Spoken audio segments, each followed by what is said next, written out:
Well, good morning and welcome to the 9th meeting of the Economy, Jobs and Fair Work Committee. First of all, may I invite our guests with us today. We'd remind everyone sitting in the public gallery or otherwise to turn off electrical devices or turn them to silent so they don't interfere with the work of the committee. First of all, item 1 is a decision by the committee to take items 3 and 4 in private. Are we all agreed? Yes. Thank you. Now, if I might turn to our panel of witnesses today and introduce them from my left to right. First of all, we have Professor Gillian Hogg, who is Deputy Principal External Relations at Heriot-Watt University and is here representing University of Scotland, so welcome today. Next, we have Katie Hutton, who is Director of National Training Programmes, Skills Development Scotland. Again, welcome to you. And then Talat Yaqub, who is Director of Equate Scotland. Welcome again. Shona Struthers, who is Chief Executive of Colleges Scotland, and Tanya Castell, who is Non-Executive Director and CEO of Changing the Chemistry. So again, welcome to those two guests. And for our panel members, the sound desk will operate the microphone, so if you wish to come in on a question, please simply indicate by raising your hand and I'll seek to bring you in at an appropriate moment. And you don't have to answer every question, but we try to let things flow as the discussion develops. Now, as I think you'll be aware, what we're dealing with is a gender pay gap inquiry. And the remit for the inquiry is to explore the effect of the gender pay gap on the Scottish economy, with a particular focus on business performance, the Scottish public sector, and Scottish government action required to address the issue. So I wonder if I might, just to start off, have one or two comments from a few of you on that, general introductory comments that you would like to make, and then we'll move into questions from committee members. So I'm not sure who would like to start us off on that one. Shona Struthers. Good morning. In colleges, we have a pay structure which has been reinforced with national bargaining, and it is not based on gender. It's around a fixed pay for a role. So it's irrespective of gender, but what it does mean is that if there is any pay gap, it's down to a relative number of the gender in that pay structure. So it's more likely that if there is a difference, it's because there are men in more senior roles. So if you think about the majority of lower paid staff, female because they work in things like cleaning staff, etc. And the other point to think about in colleges as well is that some of the more senior staff have individual contracts which can then impact on the gender pay gap. So I'll leave it at that. Okay. Anyone else wish to come in? Talat Yaqub. So Equate Scotland's working on science, technology, engineering and the built environment, and we come at this from the perspective of the impact of occupational segregation. So we have only 18% women in tech jobs. We have only 2% in construction and 9% in engineering. Women tend to be only 12% of management roles in these areas. So we're looking at a kind of a double ceiling, if you like, of not being in those professions in the first place, not being in those careers and then not getting to the top. All of our responses from Equate Scotland's perspective has been the impact that can have on the pay gap by tackling this occupational segregation and getting more women into STEM. The Deloitte report that was released last year also indicated that the fastest way to overcome the pay gap is to tackle occupational segregation through tech jobs.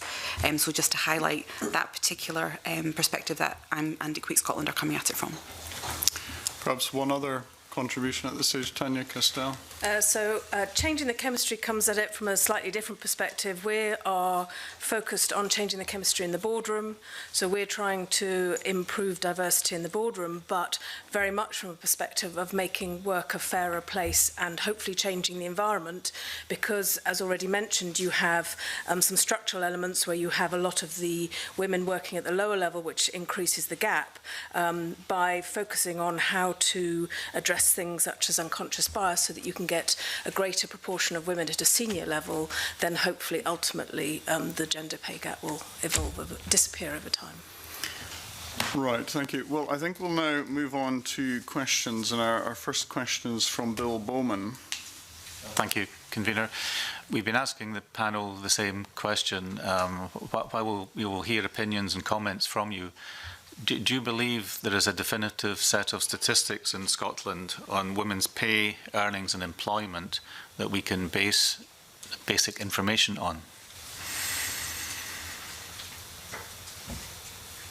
Talat Yacoub. So, I think we're all on edge to say something there. I don't think the statistics we have currently are comprehensive enough for us to work from. The statistics that, even this morning when looking at the Scottish Government website, are based on full-time work. That is not a reflection of women's work. They are the vast majority of part-time workers. Within that, we don't have intersectional data, so we don't have data that tells us about women from black minority ethnic backgrounds, disabled, LGBT, immigrant women. We're not able to actually learn about what is happening for women who are likely to be furthest away from opportunity. I think that the data needs to be more comprehensive. I think that the data needs to include part-time work, and I think it needs to be intersectional for it to work for organisations like Equate Scotland who are trying to better the outcomes for women. Any other comment on that? May I ask one question? Does it also depend on statistics about the age of those in different sectors of the workforce in terms of the different positions and those coming in as well? Absolutely, I would say that is part of intersectional data, would include age and where women are, how long it takes them to get to a senior position in comparison to men as well, what age that takes. I think that would be part of what is our more robust set of data. Okay. Then, do you have some sources that are not the Scottish Government that you use? All of our work is based on Scottish Government data, but it's an appreciation of the fact that we can see that there's gaps here. But of course, we're looking at the Scottish labour market, so it makes most sense for us to use Scottish Government data because we need to be aligned with what it is that the Scottish Government's saying. So it actually prevents us from doing our work as well, because we can only use the data that's available. Thank you. And I'll move on now to a question from John Mason. Okay, thanks very much.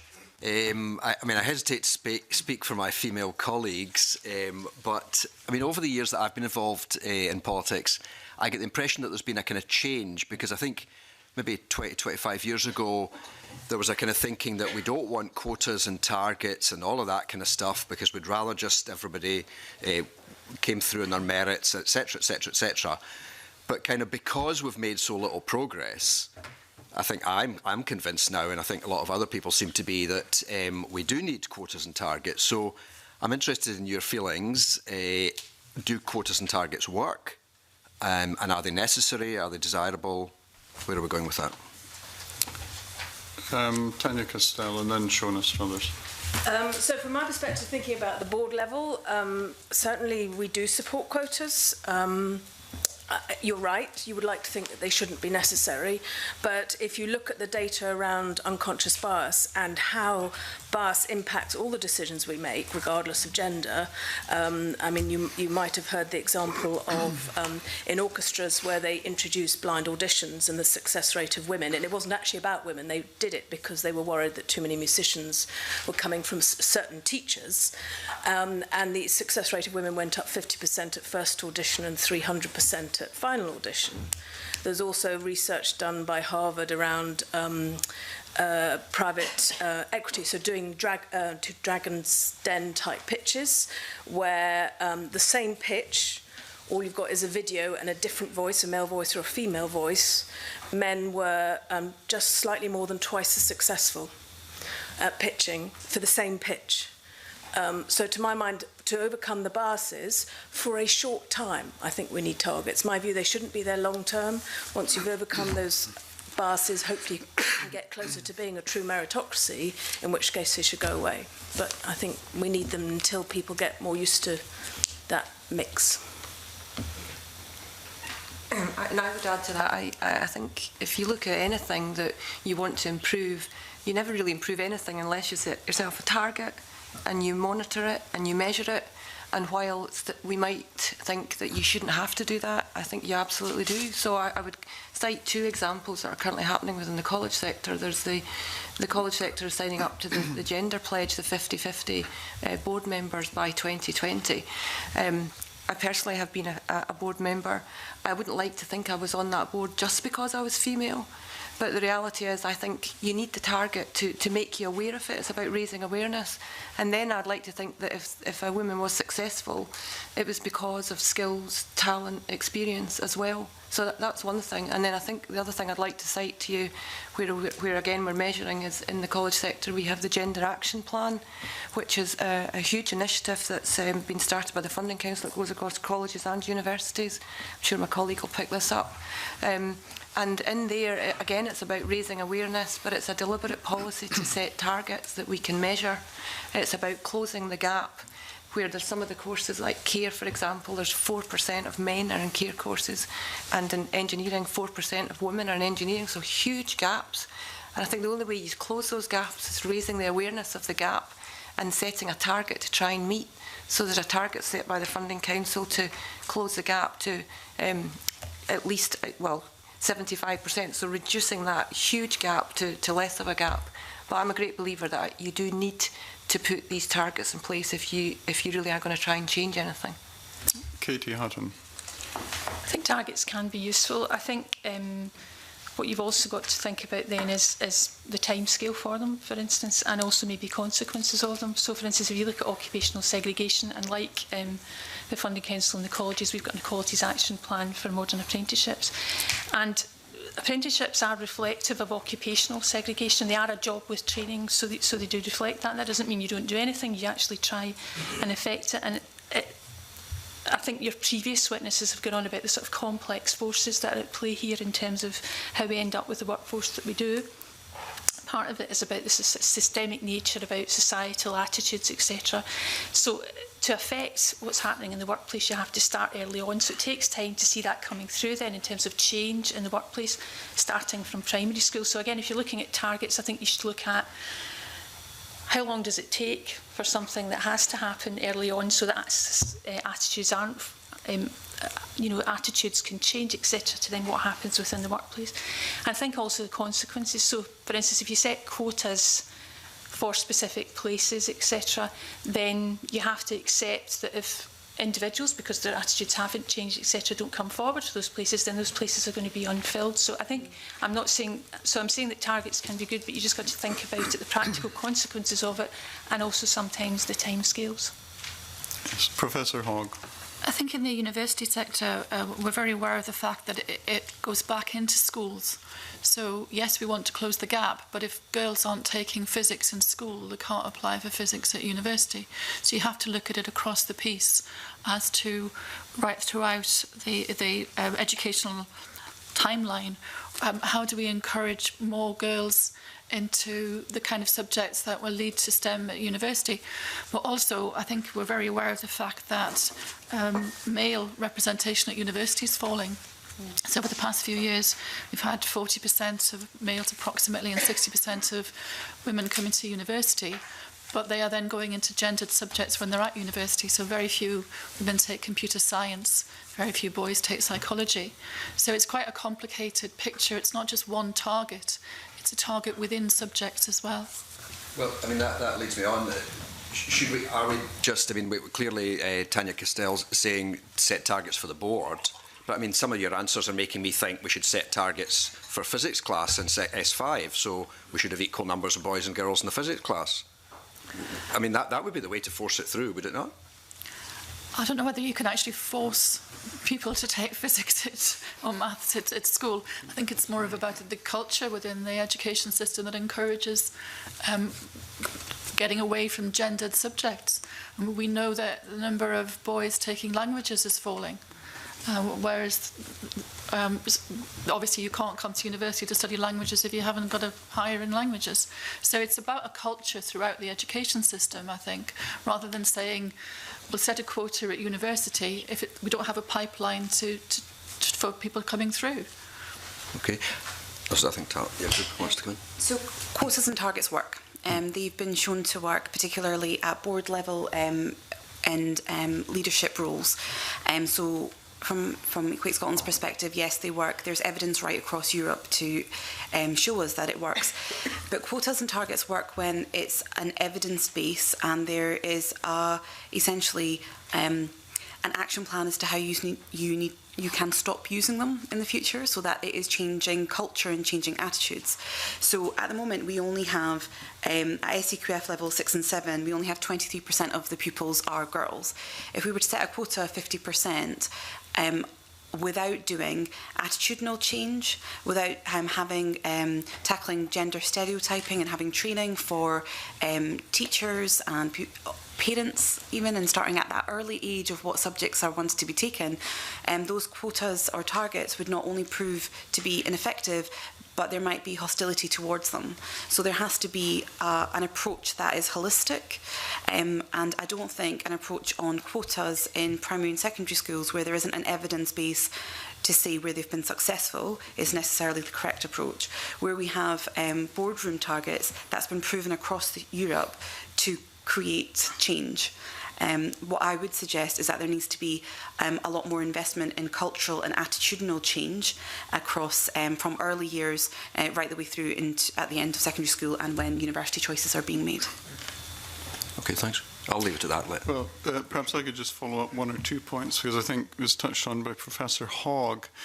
My understanding is in the university sector there's a difficulty now because roughly 62% female students, 42%, get my figures right here, 42% male, and that's an issue that the Scottish Funding Council has asked the universities to address going forward in regard to 2 things. One is the male-female imbalance, and also the issue of specific subjects, and the suggestion, I think, from the Scottish Funding Council has been that there should be no more than a 75-25 in any subject by a certain date. The colleges sector, the overall picture, I think, is roughly representative of what we see in the population. I think slightly more female students than male, but not a lot, so roughly reflecting the population. And then apprenticeships, we have a different, perhaps the opposite to the university, or even more pronounced gender imbalance.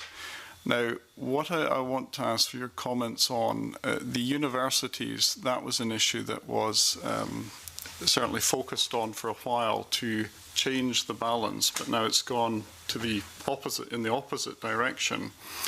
If we look at apprenticeships, there's still the problem. I mean, if girls, for example, do better academically than boys at school, it might seem to some people logically they're likely to go to university. If the places at university are filled by female students, the male pupils may then end up in apprenticeships, things like that. So I'm just wondering, the suggestion has been that quotas may work, and I'm just wondering whether that is borne out by the evidence of what has happened in the university sector over the last few years, or whether or not sometimes by trying to do these things we imbalance things further, or in fact create a new problem. So is there an overall strategy that can be adopted right across the 3 sectors that I've mentioned to try and ensure that we don't run into imbalances which were perhaps not intended in the first place, but then may have consequences or effects now that were unintended? I don't know who would like to. Yes, Shona Struthers. Thank you. I mean, I think some of the panel have already raised this. I think it's actually wider than just looking at apprenticeships and colleges and universities. It's got to be well before that. You have to be looking at a cultural change that goes right back into early years, in fact goes into the family home. So it's much, much wider. I think if you just try and say, how can we shift the balance between apprenticeships, colleges and universities, then I think we're missing a trick. I mean, you're talking about societal, cultural change, and it has to be embedded. And I know, for example, in the college sector, we do have our gender action plan, and there's some fantastic bits of work that go on in there. But that has to be across all institutions, Parliament, businesses, families, and I think there's certain elements of that. So it has to be sustained, it has to be resourced, It has to be about raising awareness. It has to be having role models. So there's lots of different elements that we can share. So there's loads of information that we can share, but it has to be across the piece. And I think if we just look at not include the full education spectrum, for example, then I think we will not be successful, and we could well then create imbalances that we don't quite understand how they've been created because we were trying to do something else. And also perhaps throwing in the question of individual choice into the mix. People do choose to do certain things. Just wondering now, Katie Hutton wanted to come in, and then Talat Yaqub. Yeah, I think sometimes when you look at the outputs of our education system and also what's happening in the workplace generally, looking at the symptoms, not necessarily part of the cause, and it is about societal attitudes.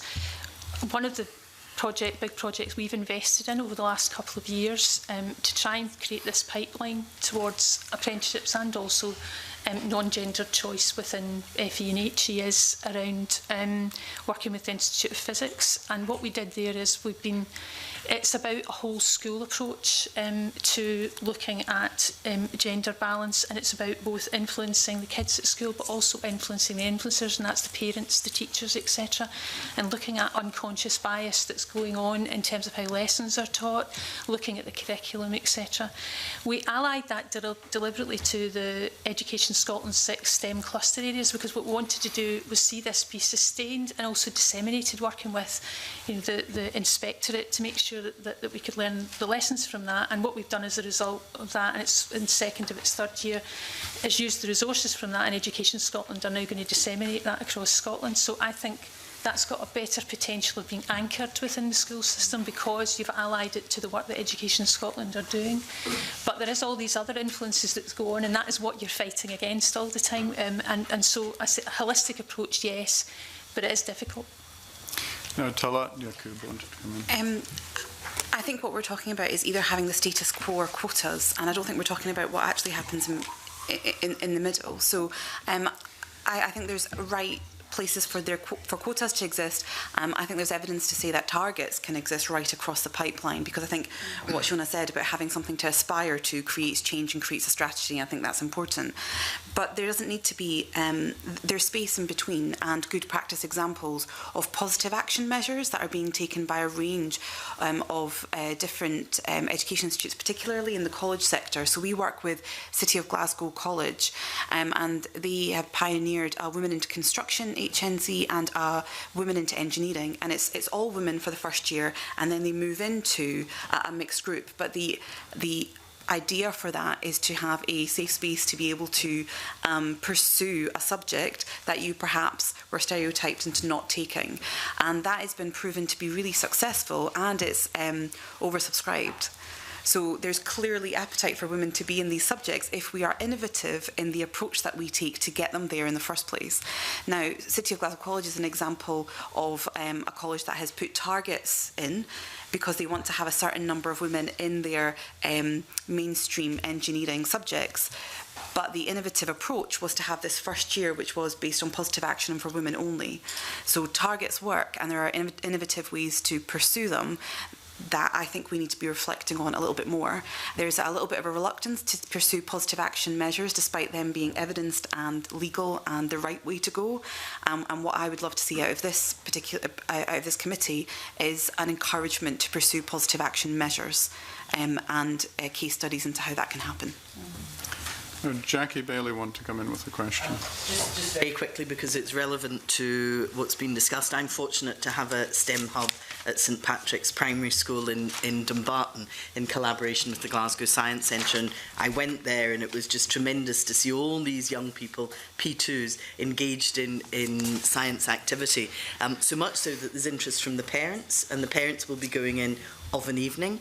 So I wondered, is that the right age and stage to actually capture them, or do we actually even need to do something with pre-5s as well? Tanya Castell. I mean, my view would be certainly the younger you can start. I mean, there was some recent research published saying that even between the age of 5 and 6, girls already start thinking themselves as not as brilliant as boys. And that boys, it was some research done in the States, but it was a 5-year-old girl and a 5-year-old boy, they see themselves about the same. You get to 6, they're already absorbing stereotypes. And I think, you know, I meet lots of very able board members and they say, oh, it's, you know, they're very aware that they want the right person for the job, and I totally support that. But I meet so many people who are not aware of unconscious bias and not realising that they think they're recruiting the right person, but not necessarily so. So I think the sooner we can start trying to address that, what's being referred to as a cultural issue, the stereotyping and the biases develop from a very, very young age. Katie Hutton. I think absolutely the younger the better, and I can use my own example. My daughter went to nursery school, and when they were passing out of the nursery school, as they do these days, having graduation ceremonies, they were asked, I said to her, what are you going to say, what job would you want to do when you grow up?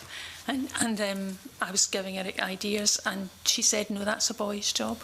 And that just showed you, even from so young people, and we had not bought her dolls or anything like that, you know, there was just no, but it's around us.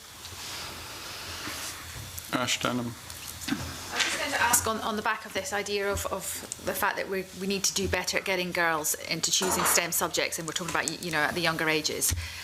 Is there any other countries, or how are other countries doing on this subject? Is there some examples internationally that we can look for good practice on this?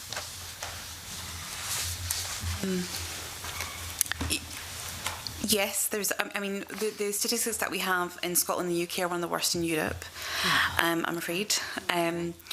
We are making progress, particularly in engineering and civil engineering. However, we are behind Cyprus, Croatia, Egypt, India, Turkey. And there's a whole lot of evidence that I'm afraid I don't have with me, but I would be very happy to provide to the committee as to what is going on there and what the difference is. But what you will find is that there is a cultural and attitudinal difference towards the value of certain jobs. Mm-hmm. So where we have, to be perfectly honest, a lot of imagery about engineering and construction is a white older man in a hard hat, which is about 1% of what engineering is actually about. Yeah. It's creativity, it's artistic, it's changing everything around us, and there is an appreciation for that depth of engineering in those other countries. So it is an entire cultural change about how we value those jobs and what we think of those jobs, and them coming a lot closer to mainstream and an appreciation of the engineering that goes into everything that we do, and the artistic, creative side of it. So happy to provide that to the committee, and I can provide international statistics as well. But what you'll find is attitudinal difference towards the STEM subjects, which is, there's not one silver bullet that I can say that they're doing that we're not doing, I'm afraid. Shona Struthers wanted to come in. I just wanted to slightly widen it to say that it's not always about stereotyping for female or women. There's also the care sector, which is very much like we need to encourage men to join that. So I wouldn't want us to leave this morning thinking this is all about trying to get women into STEM. It's actually much wider. There are bias on both genders. And then a further point would be it isn't just gender. It's actually much wider characteristics as well we should be thinking about. So I'm sure there'll be questions from the committee on that. Okay, we'll move on now to a question from, I think, Jackie Bailey. Thank you very much, Convener. Can I just observe how welcome it is to have an all-woman panel? Oh, sorry. I don't think we've had one yet, but that certainly is welcome. You'll all be aware that we're soon to have legislation on the pay gap and pay gap reporting. Do you actually believe that's going to make any difference to reducing the pay gap? I think it's a start. I mean, I think at some of the boards that I'm on, you can see that people are having to think about why it looks the way it does. And I think just by having data helps. You know, it makes it easier to set targets, and it just makes it much more transparent. You know, there's been coming from where we're looking at it at the board level, having data helps. Although actually, I get very cross because everyone says, oh, well, you know, women say have got 25% of boards. No, they've got 25% of the FTSE 100, which is just 100 companies in the whole of the UK. So I think, you know, having that data so that you can look at it more carefully and then understand it, I think is a step forward. You, again, got to address some of these structural issues where, you know, why are people in the jobs they are? And again, how can you, one of the reasons Changing the Chemistry is very keen on making boards more diverse is that hopefully you make the workplace a place that works for everybody, and therefore you get more diversity throughout it, not just at lower levels, which tends to happen today. Professor Hogg wanted to. The universities have had to publish their equal pay data for a few years now, and it is very interesting. It is perhaps a feature of what gets measured gets managed, but it does, I think, highlight very starkly where our pay gap is. I think, like a lot of universities, we actually have quite a dramatic pay gap because we not within grade, but across a structural pay gap. Across our grades, universities have some very highly paid academics and they have cleaners and housekeepers. So we do have that starkness of that. And I think universities, by having to publish that, have started to work on it quite systematically, and I think that's been important. I mean, I think sometimes it's the language as well that you realise that you're using.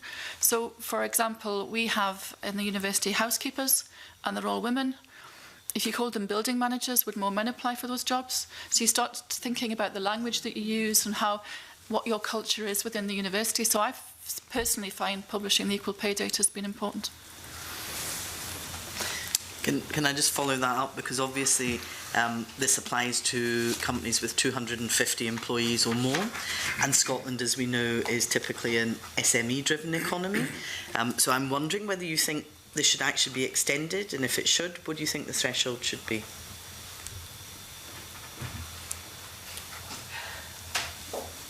I think it should be extended, and I think it should be something that is part and parcel of being an employer.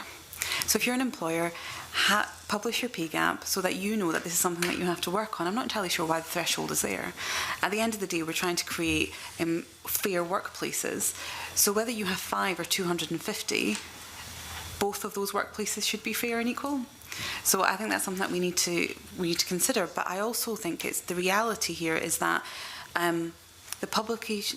whilst publishing pay gaps are welcome, they're not going to create radical change in the existence of the pay gap when it is such a culturally entrenched and complex issue. I also think it's important that we have some level of balances and checks in place as to what exactly is being reported, how that data is being collected, and along with a pay gap, a strategy on how you're going to do something about it. Yes, Professor Hogg. This is not my area of expertise, but I'm aware of the fact that when you're talking about a pay gap, particularly in small companies, you're really talking about reward more generally. And if you have very small companies, how individuals are rewarded, it's not necessarily just on the hourly rate. So I think if you are going to go to small companies, you need to think about the broader context in which that company operates. Andy Whiteman had a follow-up, and then we'll... Yes, thank you. Convener, just to follow up Jackie Bailey's question, we heard evidence last week that a witness, Anna Ritchie Allen, who was attending employer briefings that are organised by lawyers, was talking about widespread tuition to find loopholes where, for example, a company can be divided up so that the partners are not included in the gender pay gap. Have you got any evidence of that kind of activity? I know that Tanya Castell wanted to come in, but perhaps that's in the previous point, although you're welcome to come in on this question. Otherwise, Talat Yaqub, or sorry, Tanya. I mean, I can certainly say that, not that they're trying to evade it, but they are slightly, maybe in some places, taken aback by what the data looks like, partly potentially from the structure of the organisation in terms of, say, if you've got a small company that grows and, you know, it's established by a key number of partners, that, you know, back then would have been male, you clearly, so the data can look terrible. So I think it's just giving them a bit of a shock, but I haven't come across anyone actually trying to get through loopholes. I mean, I think you know, in terms of going to smaller companies, that the bit I was just going to add was, I think, maybe not the tiny companies, but I find that with a lot of the people I talk to about the benefits of diversity, there's still a lot of people who think maybe it's only about being fair, and actually they don't necessarily totally appreciate the economic benefit, or the diverse teams perform better. So I think by bringing it a bit further down, you help get that message there. Again, you have to address that cultural point of people understanding, yes, there's a fair piece, but actually you'll get better results, so there's a benefit to Scotland as a whole. I think Talat Yaqub wanted to come.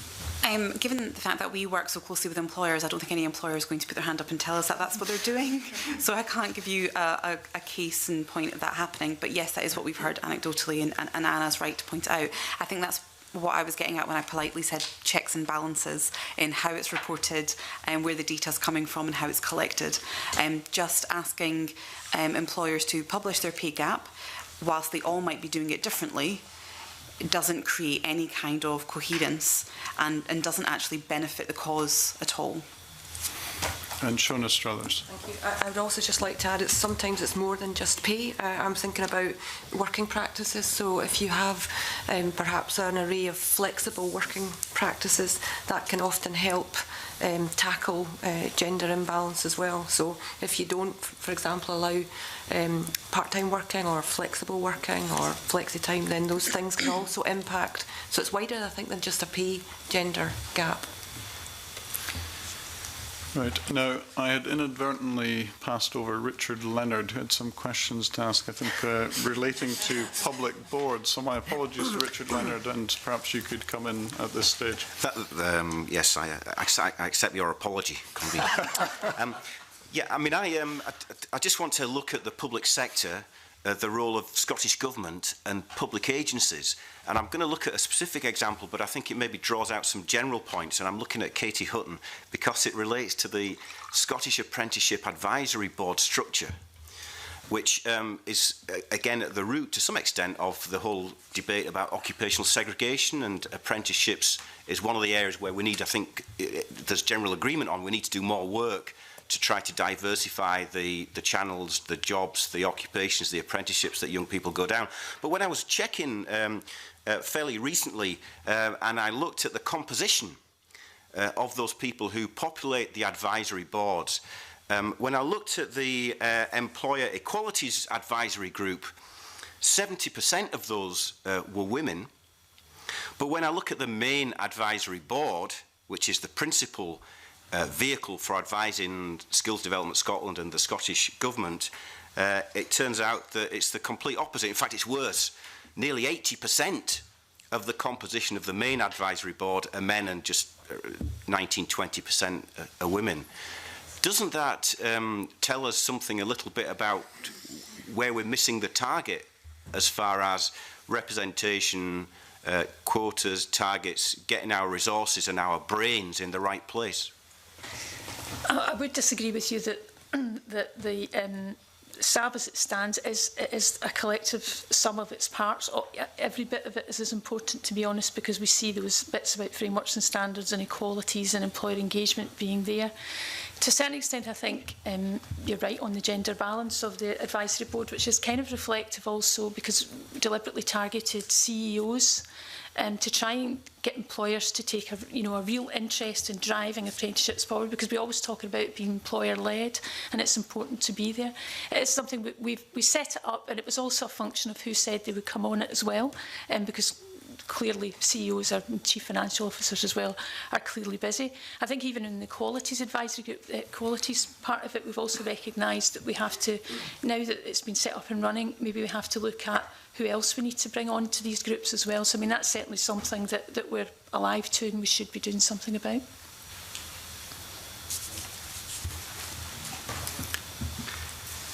I mean, I don't know whether any of the other witnesses have got views in a more general sense about how it seems to be, and it's certainly my experience, that if it's an equalities issue, there'll be a probably more than disproportionate representation of women on it, but when it comes to some of the main decision bodies, that's where the deficit exists. Is that people's general experience? Well, I can quote you some statistics from the college sector. In terms of our board gender split, we're actually 60-40, so not a bad gender split on boards, and when you take that through into senior management teams, it's actually the other way around. So I think in the college sector we seem to have quite a fair balance.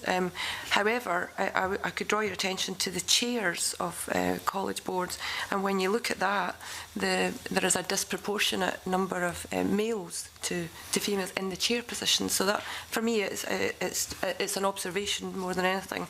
But if you think of our regional chairs in colleges being publicly appointed, this is something that's within the mandate of the public appointments process. So.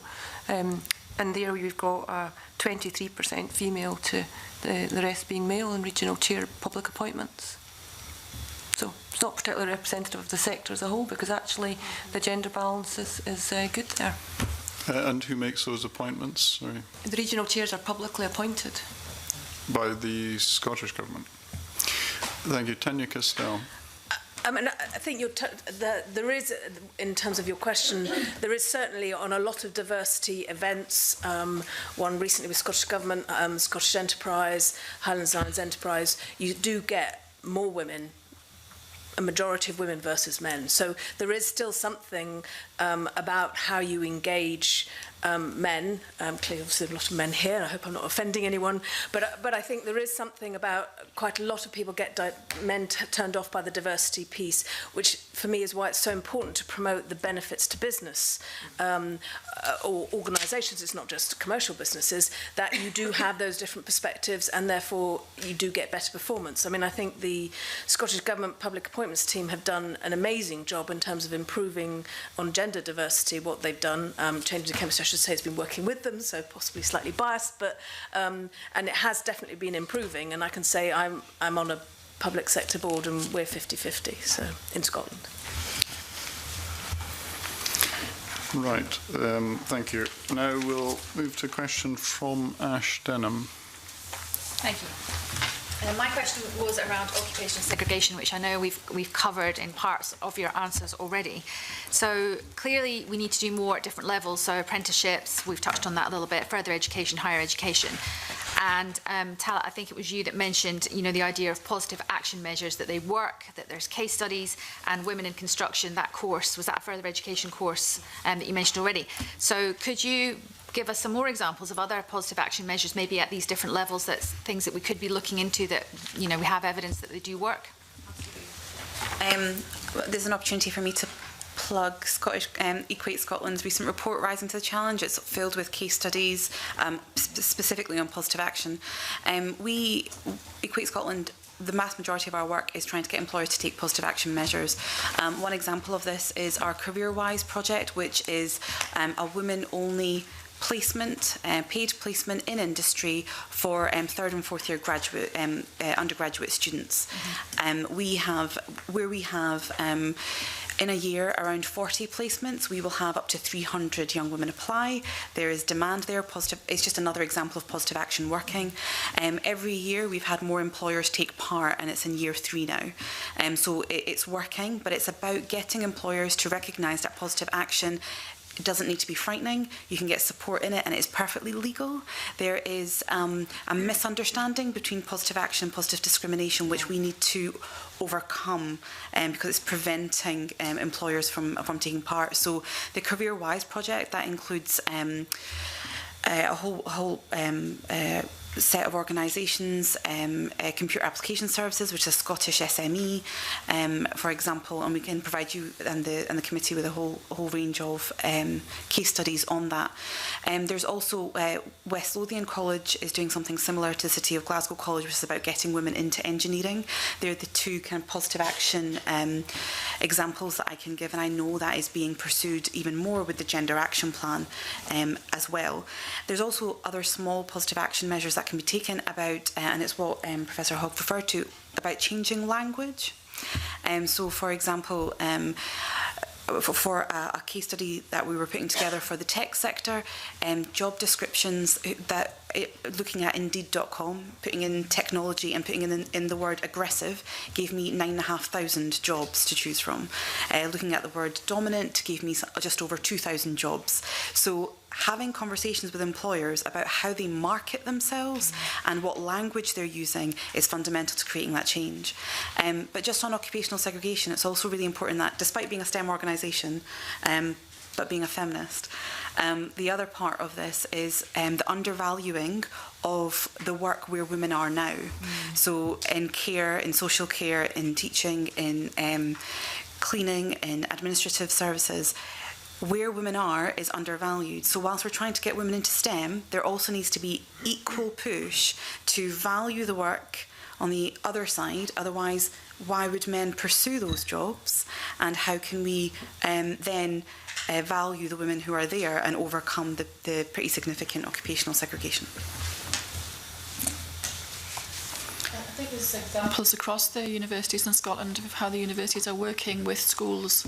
Some really good examples of trying to encourage more girls to take STEM subjects. But I agree with Talit, we have to look across the piece at all of the way that we view particular roles. And Shona Struthers. The college sector, I mean, we've heard some of this, and there's some amazing examples, and I'm listing here, I've got loads of examples here. I'm willing just to share them with you rather than go into any detail, but there's loads of examples, and I can quote things like, This Girl Can is an initiative to show what women can do. There's This Man Cares, which is to try and encourage men, and Man in the Mirror, which is around trying to encourage men into like beauty and those types of careers. So, but again, I think someone mentioned that the schools. It does go right across the schools. There's loads of initiatives. There was the Energy Skills Partnership did a great piece of work with the Bloodtown Challenge. I don't know if you're aware of that, which was to encourage school children. It was about you had to make a rocket car and then race it, and that was really evenly balanced between boys and girls. So I think there's a plethora of examples of great work going on, and I suppose it's how do you take all of that and build it in and make it sustainable and make it, resource it. You absolutely have to resource this, so it's not a fad. It's got to be built into the way that things are run normally. Otherwise, things just come and go. I'm also interested in this idea, expressed as if you can't see it, you can't be it, or something worse to that effect. And recently I visited the bio quarter, and I was talking to Edinburgh University, and they were doing an outreach project to a local school in my constituency. And they'd asked some of the school children to come in, and they'd talk to them around the lab and so on. And then one of the girls asked if she could come in over the summer and do a kind of a work experience thing. And so I met her, and she said to me, I thought I was going to become a hairdresser, but now I've been in the lab, I'm going to be a scientist. And I just thought, wow, that's really amazing. So that's quite a change. And so, and this ties into what you were saying about engineering, that people don't understand what engineering is, what's involved in it. Are we missing something at the careers advice stage where we're not explaining to kids, to girls, to boys, what these jobs are and how it might match up with their skills? Is there something more we could be doing there? Katie Hutton first. I mean, we're responsible for the Careers Guidance Service in schools, and we've done a lot with our own staff around unconscious bias things as well. And to be honest, I mean, you will see your careers guidance member of staff, but you've got your guidance teacher, you see more of your teachers. I think it has to be wider than that we talked about, this holistic school approach. And I think in terms of trying to anchor everything, the way that Shona said about making sure it's systemic within the school system and even down to nursery, you have to think about the levers that are there in terms of, how is a school inspected? I know that Education Scotland have looked at equality as an aspect within the inspection service as well. You've got to look at how the curriculum is delivered and developed, and how that what does that do about engendering particular attitudes, etc. So I think you've got to look at all your levers as well as the specific careers guidance inputs, but also what's there in terms of how things are delivered in the school system and out with. Talat Yaqub. I think there's been improvements in careers advice over the years. I don't think it's where we would want it to be. We hear a lot of anecdotal evidence of the careers advice that students were given when they're in their first year of university, and how they were told, are you sure engineering is what you want to pursue? It'll be really difficult if you're only one of 2 girls in the room. Now, I think really, if we are looking to get more women into STEM, we need to have a focus on saying, yes, you can do this. We'd like to support you to do this. Here are support systems when you get into university and college, not just to get you there, but keep you there right the way through to the end, because retention is an issue as well. So I think there's definite improvements that can be made when it comes to challenging gender stereotyping within the school setting, but also with parents. And so those attitudes are challenged and changed at school and then reinforced at home. I'm not sure where the child is meant to go if they're getting conflicting messages. So there needs to be a real holistic approach to this. And I think a few examples of people doing it right. EDF and Shell are examples who have done girl-only outreach in schools and invited them in to do site visits, and it's only for girls, and they do development activities, another example of positive action. And yes, what we see are more girls getting rid of the myth of what actually being an engineer is, and then pursuing those subjects. So it works, but we need more of it. Professor Hogg. Yeah, I was just going to mention that there was a 2014, so it's not that recent, Institute of Engineering and Technology study which identified that only 1% of parents would encourage their daughters to be engineers. So we have got to think about the whole environment that girls are being brought up in. I think also you tend to find that girls apply for university courses that they recognise from school. So if we're not teaching engineering as such in schools, that they don't apply for engineering, they apply for something that they recognise, leaving medicine and law aside, obviously. But if you're studying business management in school, I'll go and study business management at university. So how people perceive what engineers are is very important.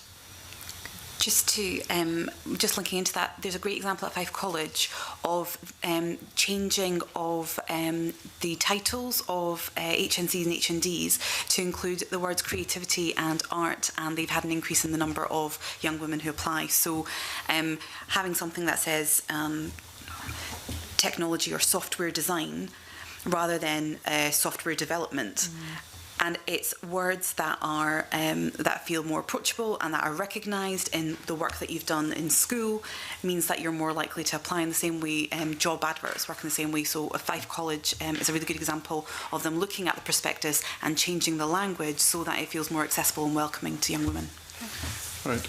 May I just ask something? We've talked a lot about going in at a young age and so forth, but and I think protected characteristics were mentioned. One of the ones that wasn't was age, and I'm just wondering how that fits into the whole picture, because of course people at later stages in their careers, or indeed young people, may choose to go into a particular course, start work in that, decide it's not actually for them, because I'm just wondering how that fits into this picture, people's changing choices or changing understanding of what they might have thought they wanted to do, and then later, later in life, career changes, or how age fits into this. I don't know who would like to comment. Shona Struthers. Thank you. I mean, the college sector, although predominantly focusing on young people, it is actually encouraging for the adult learner, and specifically women returners. It's one of the only avenues that can encourage women back into the workforce, for example.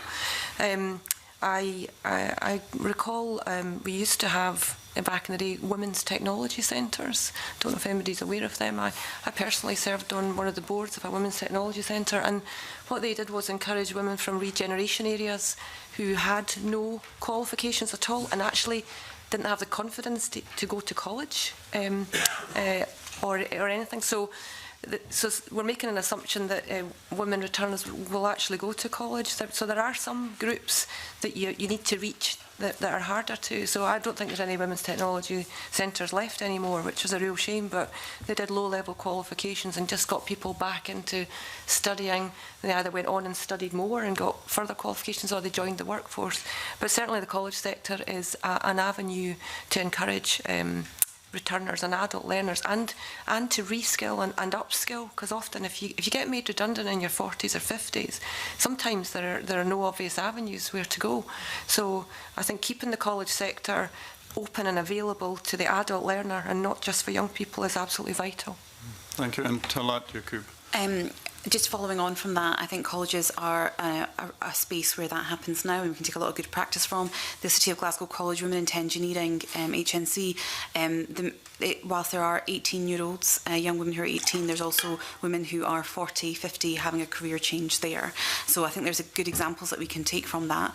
I do think there needs to be a focus on young people coming in, but if we go to what Ash Denham said about what you can't be what you can't see, if you don't have women role models, then you are less likely to stick around. So an example of the work that Equate Scotland's doing is a Women Returners programme, which is to get women who were in the sector in STEM but left for a variety of reasons, whether they found the environment hostile, whether they couldn't go back with caring responsibilities.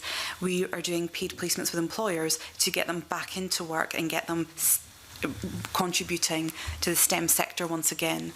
And I think it's vital that we take a whole pipeline approach, and that it's not us, 16 to 21 or early years, but it actually needs to be interventions right across the pipeline over a period of time for there to be any demonstrable change. Thank you. And Gillian Martin. I just have a very short supplementary to that about apprenticeships. I mean, apprenticeships have not been doing as well as they could be in attracting women into apprenticeships, but also this, what we've just been talking about older women returners. There's surely an open goal there about getting this whole, the thoughts about apprenticeships, but not just being for young people, but for being older people too. Yeah, I mean, to cover the kind of thing about they've not been as successful as they could be, they do reflect that they are a job with training, so they are reflective of what's happening out there in the world of employment. And also you've got to remember that apprenticeships also, in terms of how it's funded, is prioritised against particular sectors and for economic reasons, which are also, some of those sectors are ones that traditionally boys will do, like engineering, we'll say construction. It does follow what jobs are also available. So, and also what we said about what happens earlier, if less girls will apply for engineering, less girls will apply for construction, and because of the attitudes that are formed much earlier down. So that's why we've published our Equalities Action Plan, and we've undertaken a lot of work. We worked with Equate, we funded Ayrshire Girl Can, with the Ayrshire College and with colleges to try and stimulate a lot of activity from the school system, working with Education Scotland and partners, and we do think that other educational partners need to keep taking that work on. But also around last week, you'll have seen, and thanks to everybody that participated in Scottish Apprenticeship Week, it was much appreciated, but those iconic images of girls that you would have seen in Waverley and Central Station, trying to break down those images about girls can only do the 5 C's that they call them, in terms of caring, cashiering and all that sort of stuff, but also trying to break those moulds. I think in terms of age as well, the funding out of all our starts, about 20% is targeted towards older age groups, and it's targeted on engineering, those kind of occupations. So therefore, again, you've got the same issue. So it's symptomatic, I think, of the labour market. It's symptomatic of the attitudes that are formed, and that's why you have the figures that you do at the moment. And unless those things have got to change, and that's why we're working with a range of partners to try and address what the underlying issues are. Dean Lockhart. Thank you. Just following up on the different age groups and the pay gap within different age groups. Some recent data we've looked at indicates that in Scotland the pay gap disappears for women in the age bracket between 30 and 39. In fact, there's a positive gap of 0.4%. Just wanted to get the panel's view on, is that something you recognise in terms of the data you've looked at, or anecdotally, is that something you've come across? Because it's the only age group within which there is a positive pay gap, because after the age of 30, 39, the negative wage gap reappears in Scotland to be 8.8%. So just wanted to get your views on, is this something you recognise? And if it is, what you think the reasons are for this apparent spike or equality at this age level, and then a fall away after the age of 39? Thank you.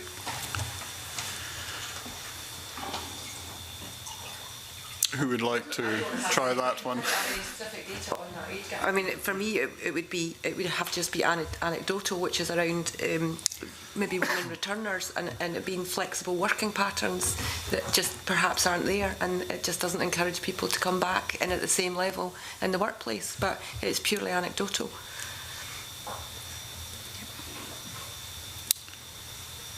Right, So, no other takers on that one. All right, we'll move then on to a question from Gordon MacDonald. Just a very quick point to go back on in relation to STEM subjects. There's been a couple of comments I've picked up that we need to deal with the attitude problem and get people at a young age, and we need role models.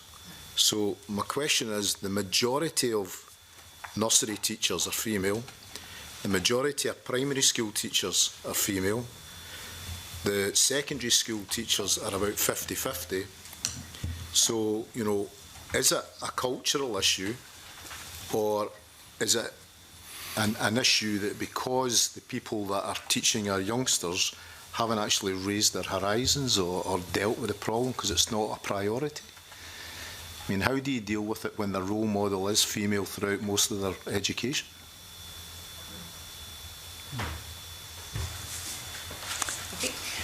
Talat Yacoub. I think having role models who are nursery teachers, teachers in primary and secondary school, majority being female, is a cultural problem.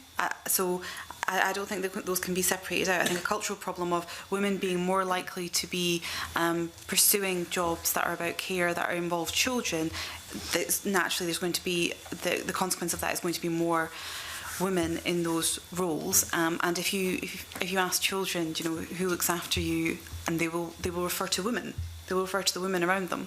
I think this comes back to the point that I was making about whilst we are working on, and rightly focusing on for the sake of economic growth on STEM, we can't ignore the other side where there is a disproportionate number of women in care or teaching or at nursery level. So I think what we should be doing is elevating those careers, valuing women's work, and similarly to the way that the Gender Action Plan is working, getting men into those roles and taking on a level of care responsibility and being involved in caring, whether it's teaching or actually as parents doing more caring, is, I think, fundamental to tackling the occupational segregation. Some of the written evidence we received said females whose degree subjects had been in mathematics or science earned more than their male counterparts. This points to the importance of encouraging girls to study subjects such as maths and science at school and university. So are we saying that the teachers themselves are not doing enough signposting? Or is it not their role? Okay, I think it is their role. I think it's absolutely their role to do more signposting. I think they need to be supported to do that. So I think before we point our fingers at teachers to say you need to do more, I think we need to support them to be able to do that in the first place. So whether that means training, tackling unconscious bias, whether that is working with careers guidance, whether that is taking a more strategic approach and a whole school approach. But I think teachers can only do that if they're supported to do that. They have the training and the backing to enable them to do that. Katie Hatton and then Shona Struthers. I would agree with that, and that's the whole purpose of the improving gender balance approach that we're taking with the schools, and it really is about supporting them to challenge their own assumptions, to challenge that unconscious bias.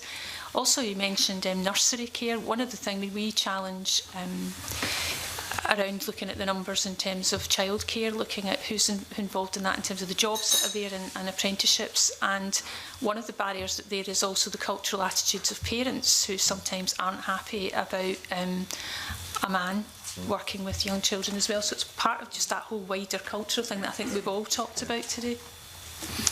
And I would just draw the committee's attention to certainly our College of Scotland submission and the Funding Council submission around the Gender Action Plan, because I think the 5 key elements that are in there are could be used holistically right across. So if I look at things you talked about, influencing the influencers, you're talking about parents, teachers, staff who, you know, in colleges, schools and universities, employers have got a big part to play in this, current students. And then just having ambassadors. So for example, there was you have the World Skills, which is a competition for skills, and in there we had a female who had a construction. They get a medallion of excellence. So you deliberately take something that you don't expect to see because we're culturally biased. So when a female does particularly well, it's about promoting that, and it's raising awareness to say this, you can do this. It's just perhaps you've just been ingrained to believe that you can't. I think a lot of it is absolutely right through our whole society, and I just don't think that we're aware of it as much. Well, I just don't think we think about it until you do something like this and you realise just how ingrained it is. Okay, thanks. Andy Whiteman. Thank you, Convener. I'm just wondering what views the panel have on the kind of initiatives that the Scottish Government is taking around, for example, Fair Work and the Scottish Business Pledge, that include elements of closing the gender pay gap, but perhaps not as robustly as it might. We've had evidence from Engender Scotland saying that the questions around gender balance and diversity in the Scottish Business Pledge are almost meaningless. And in your own evidence, Talat, you talk about the Scottish Business Pledge and the Fair Work Convention having the capacity to do a lot more than they do. Would anyone like to reflect on that? I can just give you a little bit more. I think the Scottish Business Pledge, whilst well-intentioned, it doesn't give businesses enough to work on. So I can only see it as an introduction to the topic. That's what the Scottish Business Pledge feels like. There is space for it to be bolder.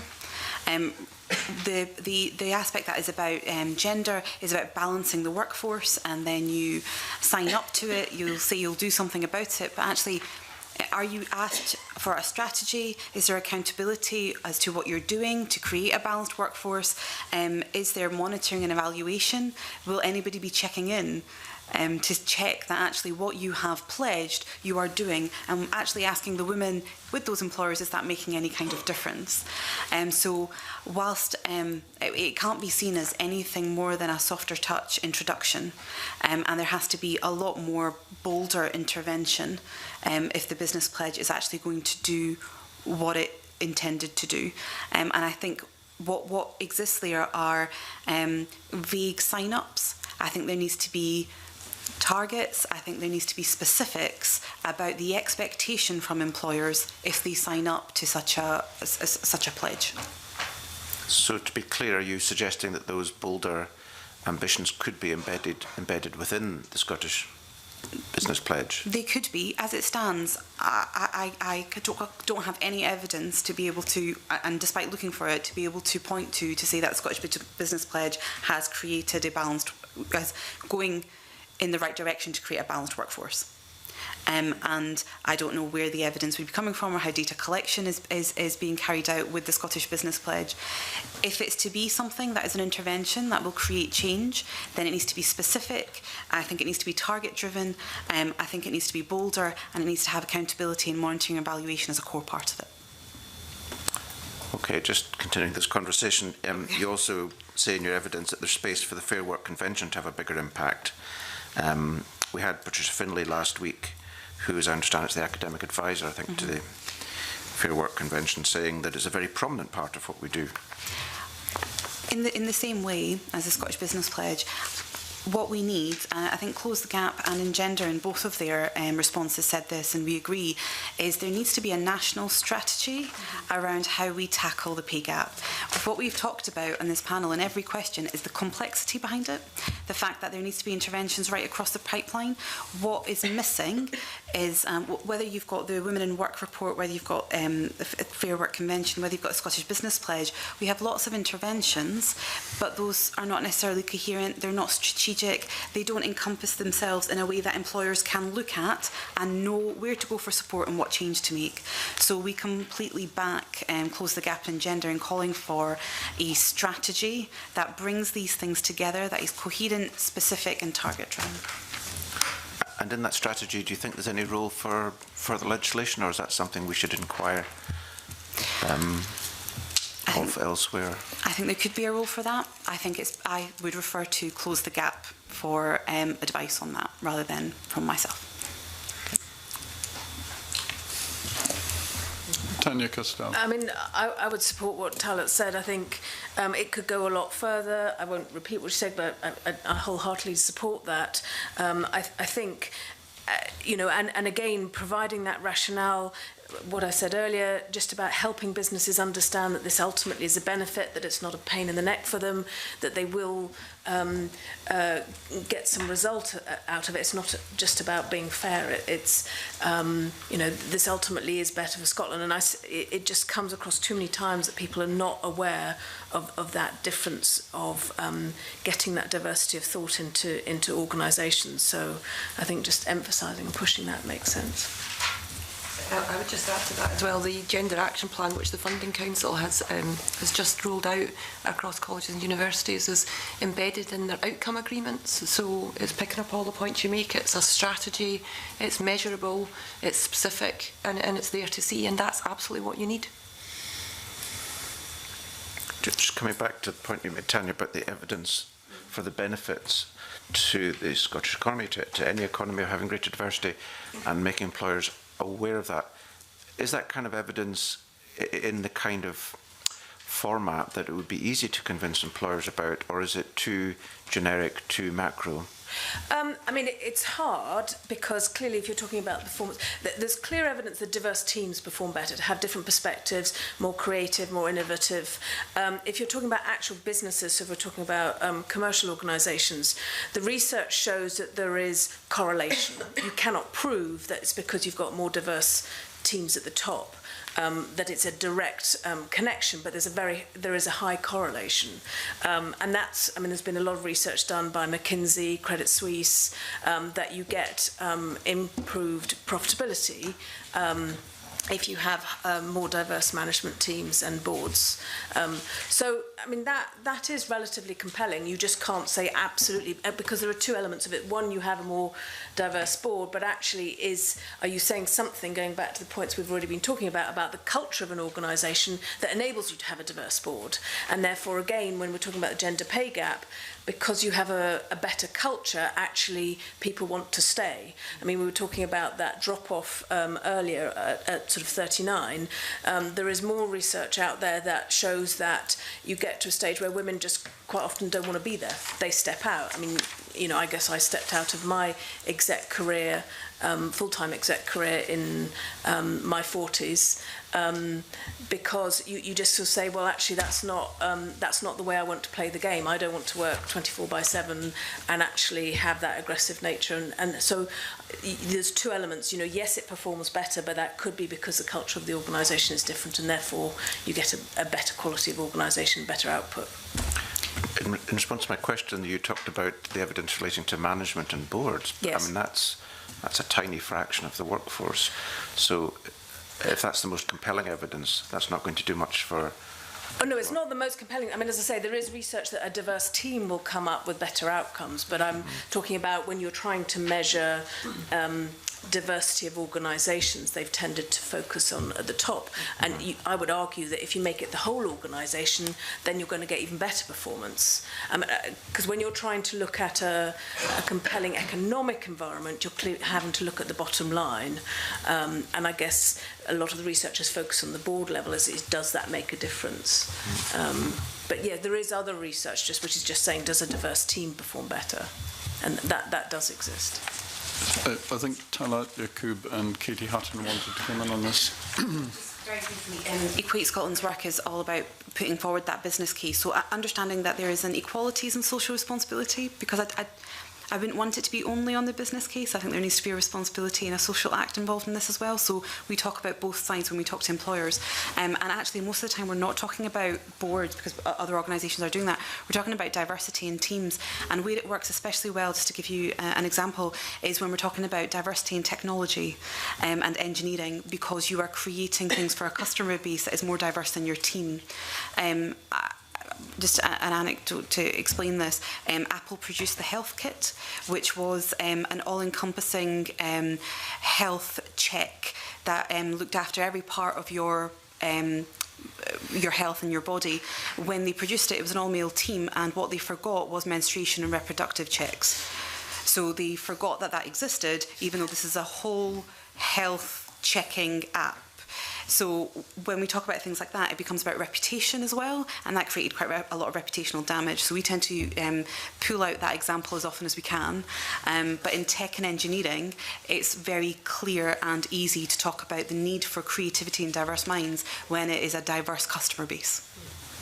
Okay. Some of us may be sceptical about what use these apps are generally for health anyway, but Yes. Katie Hutton.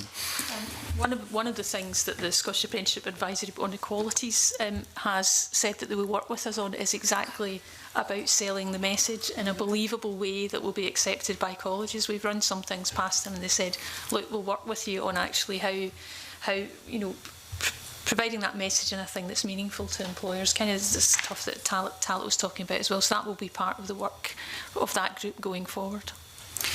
And I think Bill Bowman and then Richard Leonard wanted to come in with brief supplementaries. Oh, thank you, Convener. Just to follow up on what Andy Whiteman and Tanya Castell were saying, you said there'd been research by McKinsey and Credit Suisse on diverse boards performing better.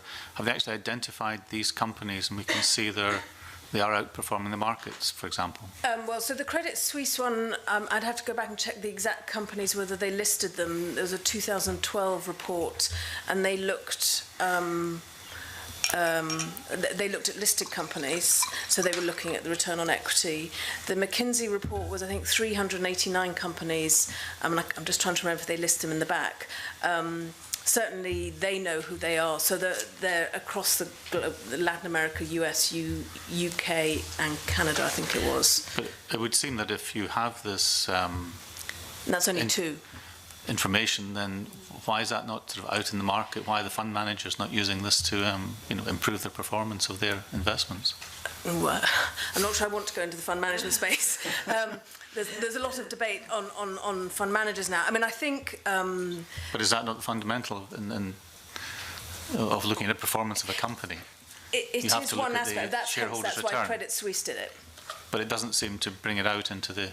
Well, there are. I mean, that's just two. I mean, there are a lot of different reports. Catalysts have issued reports. So quite a lot of people have tried to do that evidence base to say what is the... I mean, they're having to do correlation because clearly there are multiple factors that impact the performance of an organisation and its profitability, of which that is just one.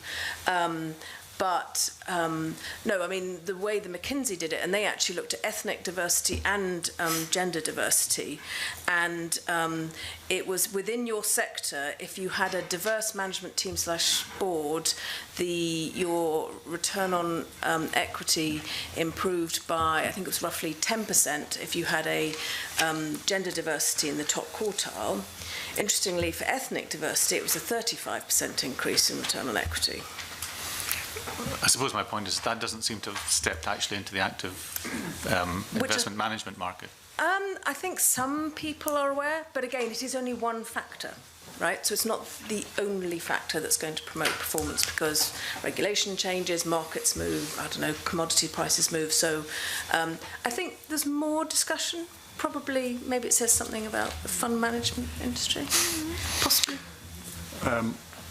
Perhaps we could come to, Talat Yaqub wanted to come in on that. I just wanted to point out the fact that part of the reason why that perhaps isn't filtered down is a point that Jackie Bailey made about our economy being small and medium-sized employers, and all of this data is very large employers. And I think when we're talking about the business case and we're talking about diversity and what impact it has, what we need is reporting and analysis of smaller, more accessible employers and what impact diversity can make there. I think that would make our case a lot stronger, and I think that might be read by and taken on board by a lot more of employers, and it would make our job a lot easier.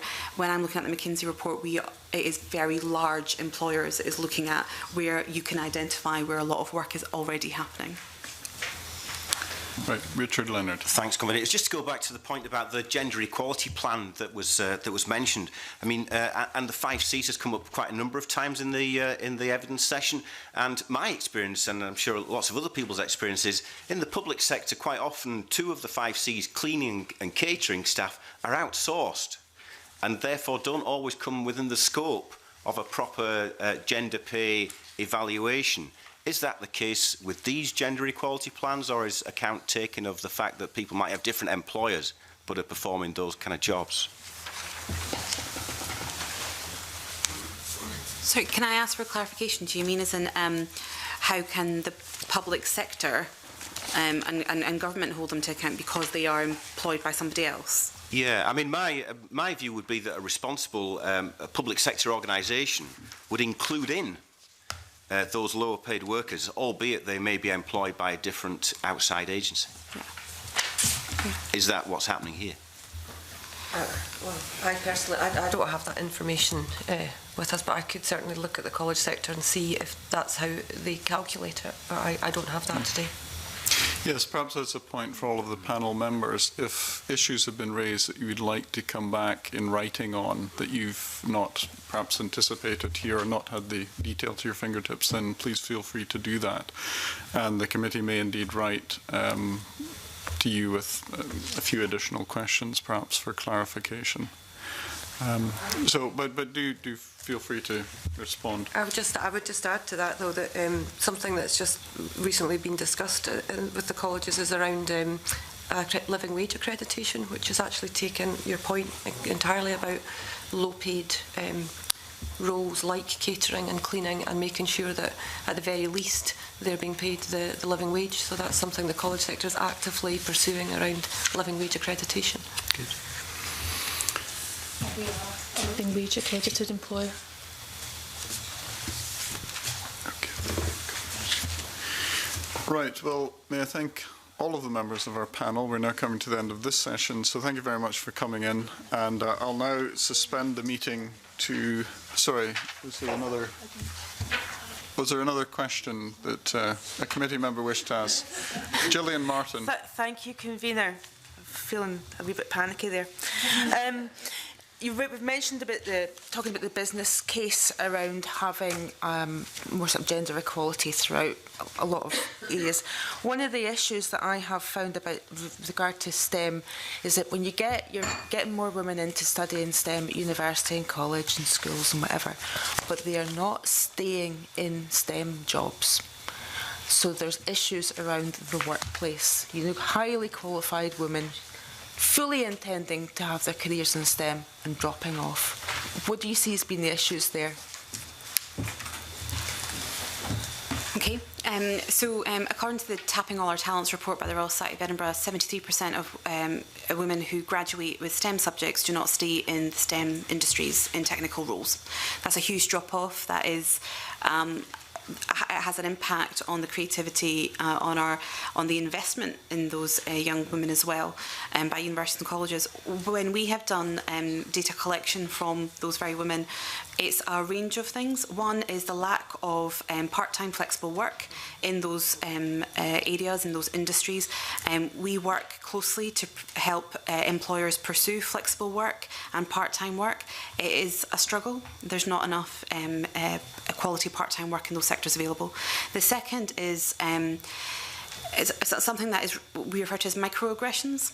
So the everyday hostility of being the only woman in a male-dominated environment. And so, for example, what we'll hear are anecdotes from women about it being presumed that you're going to take the minutes in the meeting because you're the woman, that you're going to go and get the lunch, that you will presume that you will have caring responsibilities that you need to leave for, the drip, drip, drip effect of casual sexism, and that impact meaning that women leave that workplace. And what we, like I said, refer to as microaggressions.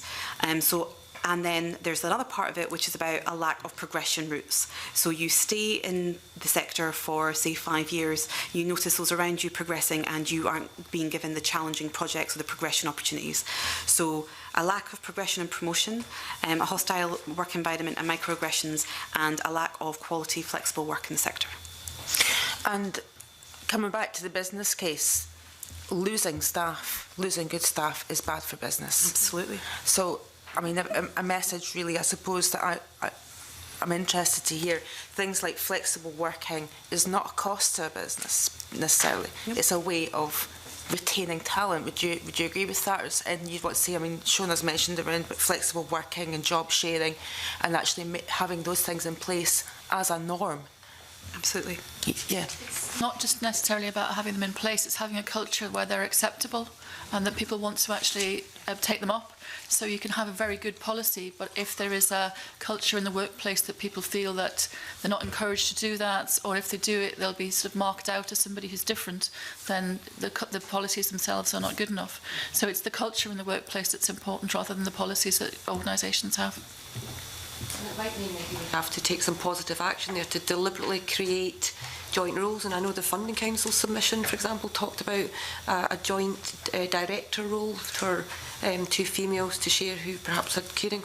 So it is about deliberately doing things to get away from the issues around inflexible. So it's, as you say, it's not just about having a policy, it's about deliberately doing things that show that you're willing to be flexible around. And presumably not saying that flexible women just no, working it's not just for women. No, yeah. I know. I'm sorry. Would sorry help that culture as well. Yeah. And that's one thing that we're very clear about in the university, that everything that we do benefits the whole university community. So it's not just women who have caring responsibilities. So we put in place lots of interventions that help both men and women, and try and ensure that the culture supports family-friendly working across the piece and not just seen as a woman's thing. And just come back, I will be very quick, Convener. Come back to what Bill Bowman was saying about actual evidence for business performance. Is anyone aware of any evidence around the kind of maybe the unseen costs of having to recruit because you're losing people on businesses as a result of not having these policies in place? So we are working with Skills Development Scotland to put together a best practice guide on these very issues for the tech industry, and I don't have it to hand, I'm afraid, but I will send it to you directly, which is about the cost of recruitment, training and getting somebody at the level of somebody who has been there for 2 years and left. So we've got that data, particularly for it's in reference to the tech industries, but I can send that on. Unfortunately, I don't have it with me, but I'll send that to you directly. Thank you. Thanks. Right. Thank you. Well, I will now suspend the meeting and we'll move to our next panel of witnesses. Thank you very much again.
Well, welcome back to everyone to our second panel of witnesses. Good morning. Thank you very much for coming in to see the committee today. Now, in no particular order, we have with us today Tricia Nelson, who's a partner in EY, Debbie Crosby, who's Chief Operating Officer and Executive Director in the Clydesdale Bank, Gillian McClellan, who is a partner in CMS Cameron McKenna LLP, and Debbie Miller, who is the Inclusion Manager at Royal Bank of Scotland. So, welcome to all of our witnesses today. Thank you for coming in. And we'll start with a question from Bill Bowman. Thank you, Convener. If any of you were here for the whole session, you'll know that we like to ask about the basis that we draw the statistics from, and whether you believe there is a defined set of agreed statistics, put my teeth in, on female economic activity in Scotland and the pay gap. Tricia Nelson. To start that one. I did listen to the last session, so that was useful, but I do concur that when a lot of the data is based on full-time, permanent is not as inclusive as it could be. And I think I've yet to be confident there is a definitive body of data. However, I'm hopeful that that's what we're about to embark upon. Yeah, I would concur. I think that the data question is very important, actually, and I think that the changes that are coming to pass offer a great opportunity to start. I think the more that organisations can be encouraged to provide data that can provide a baseline, the better. I think that it's really important that when companies publish data, they're forced to talk about the improvements that they'll make in data, and then I think it gets much less confusing about how different people tend to present different figures. And I think industry's got lots of experience of being forced to publish data in certain standards, and I don't think there's any reason why there shouldn't be a really good opportunity to standardise as much as we can. But for me, it's about improvement in the data, not just the publishing of it. Just to add to that, if I can, one thing that we're often seeing in this subject is it can be death by statistics. So is there one set of conclusive data for Scotland that is comprehensive enough? I think the answer has to be no. I think the other thing, as Debbie has said, it's very important. We have legislation coming in. It could be a turning point, but there's a huge amount of discretion for how people implement this legislation and how they report, and therefore guidance to give employers clarity so that there's a level playing field in how people report, and so you can actually carry out like-for-like comparisons is going to be incredibly important as a measure for comparison. I agree. In terms of what we're going to see next April will be a start, and I think transparency is good, but I think the way in which we're being asked to report by legal entity will it will complicate it. So from an RBS perspective, for example, it'll be really difficult to define the kind of border, kind of Scotland and the rest of the UK, and indeed a global position. So I think it's a start, but I think there'll be more work will have to be done in the back of that to interpret the data. Thank you. Then just a follow-up, we will probably be relying a lot on the Scottish Government statistics, but do the large consulting companies have their own sort of global databases that you might have some more information that might be useful to us?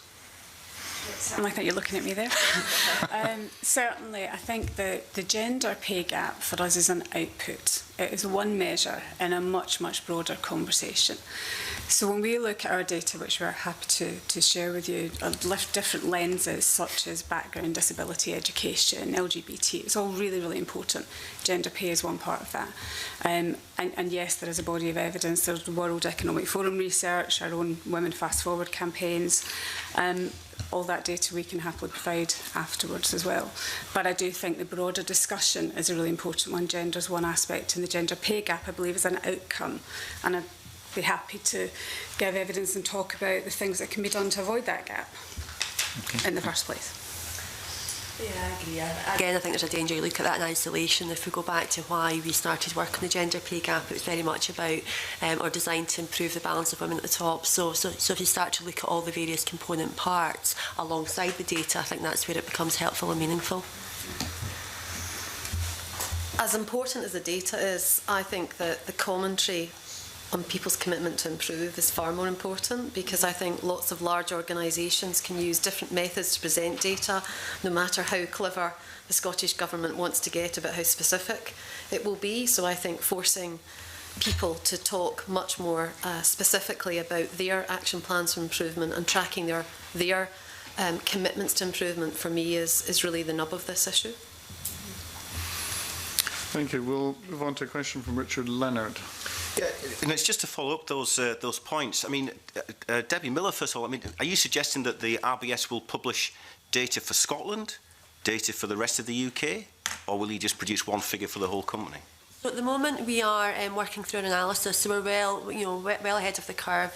We've actually got a sight of our first set of analysis, which is, I'm sure you'll appreciate, we'll have to share with our internal stakeholders first of all.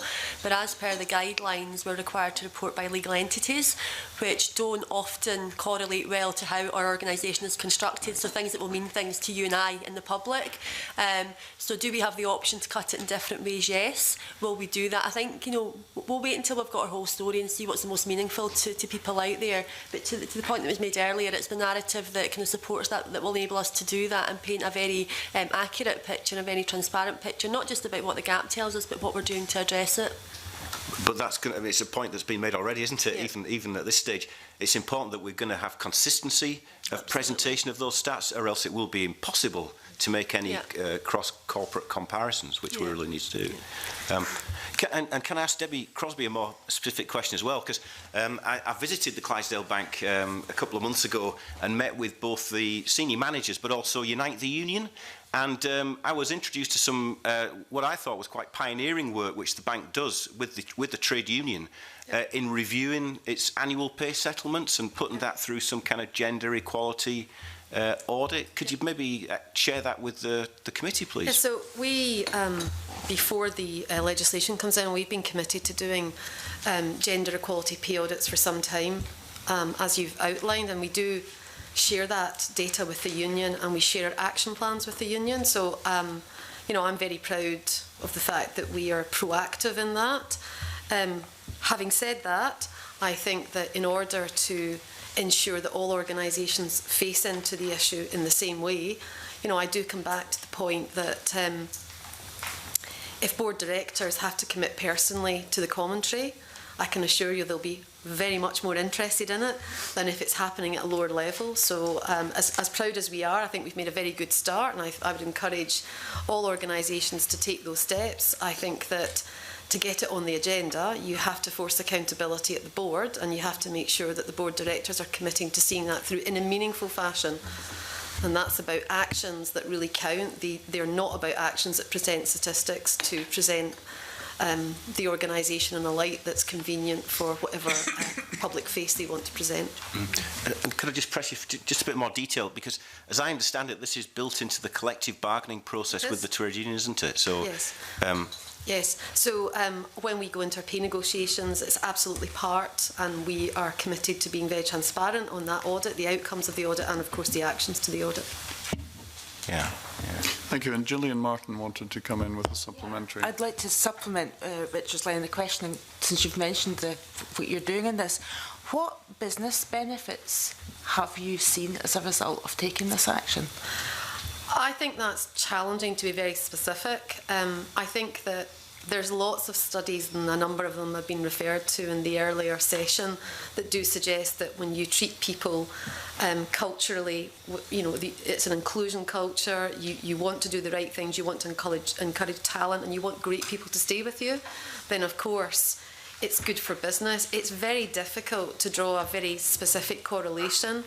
And I think it really is important that organisations from the top right through the senior management believe in this, because there's plenty of studies that people can produce, that can contradict evidence. But I think as one of the largest employers in Glasgow and one of the largest employers in Scotland, it's really important to have that inclusion and that cultural aspects at the heart of what you do. And I was very interested in some of the questions about why it's not more prevalent discussion in fund managers. Actually, having just finished a round of investor meetings, I can tell you that more and more fund managers and analysts are interested in what the culture is in organisations, how inclusive the culture is. They are quite challenging on how diverse your board is, and they are asking a lot of questions, not just about gender diversity, about the skill sets, the experience and the capability of the management team. And that capability, I think, needs to be presented in the broader sense, thinking about diversity, experience and the culture that you're trying to promote in the organisation. The interesting piece is the investors. So we've continued to make progress in RBS now. Our pipeline's increased by 12% in the last couple of years. And whilst we're still dealing with a legacy situation in terms of us as an organisation, we are making money. But from an investor perspective, we had our first investor last year, Pax Elevate, purely on the basis of our gender work. And at the tail end of last year, we were approached by Bloomberg, so another kind of organisation who were, I guess, appealing to the investor market. So when you look at how they've actually kind of shared the evidence of what employers are doing, it's very much to attract potential investors. So it's something that we've kind of got on our radar now, very encouraged by Pax Elevate, but certainly by the end of this year, we'd like to see another investor sign up to us purely on the basis of the work we're doing, not just on gender, but on our wider kind of inclusion agenda. Gordon MacDonald. Thanks very much. I wanted to ask you about the Women in Finance Charter and whether you thought it would support the pay gap reduction. So again, RBS were one of the early adopters of the Women in Finance Charter last year, and it was a very easy one for us to sign up to. We had targets in place, we've got an exec sponsor, and we are transparent about those targets. Again, going back to the point that was made earlier, I think it will help the gender pay gap, but the gender pay gap's an outcome of doing the right thing. So it's that compound and integrated approach around treating our people how we would want to be treated that will help address things like the pay gap, will help address kind of the STEM issue we were talking about earlier, will help address the better balance of kind of women at the top of the house. So I think it's that compound effort. So I think, yes, the transparency will help, but it won't be the only thing. Do you think it's the Charter's actually strong enough? Because one of the points that it asks companies to sign up is to have an intention to ensure senior team pay is linked to the gender diversity. So, I mean, is it strong enough? And if it isn't strong enough, given the importance of the finance sector to Scotland's economy, should we have a charter of our own? I think it's something to think about. So again, our targets are linked to pay. So we have 3 people measures, and gender balance, the gender targets is one of those. So it does have a direct link to the pay of our CEO and our ExCo board. I think you're right in terms of your observation. It was very... it was open to interpretation in terms of how people responded to that, and some organisations have chosen to kind of be very overt, others less so. It's something we've fed back. So I think it could help. So on a personal view, I think it could help, as long as it drives the right behaviours. Just if I can add to that, I think one thing, so I don't speak from a particular financial services organisation, but we act for a lot of financial services organisations, so it's taking a step back, is that the Charter has put this kind of in headlights. It's increased sort of focus on the issue, and that in itself has to be a good thing. Well, the Charter, yes, the language you could see is not the strongest, but those who have signed up to it, I do see are actually, generally speaking, doing more. So they are actually making the commitment. It's almost like this is the signal, this is the way we're moving forward.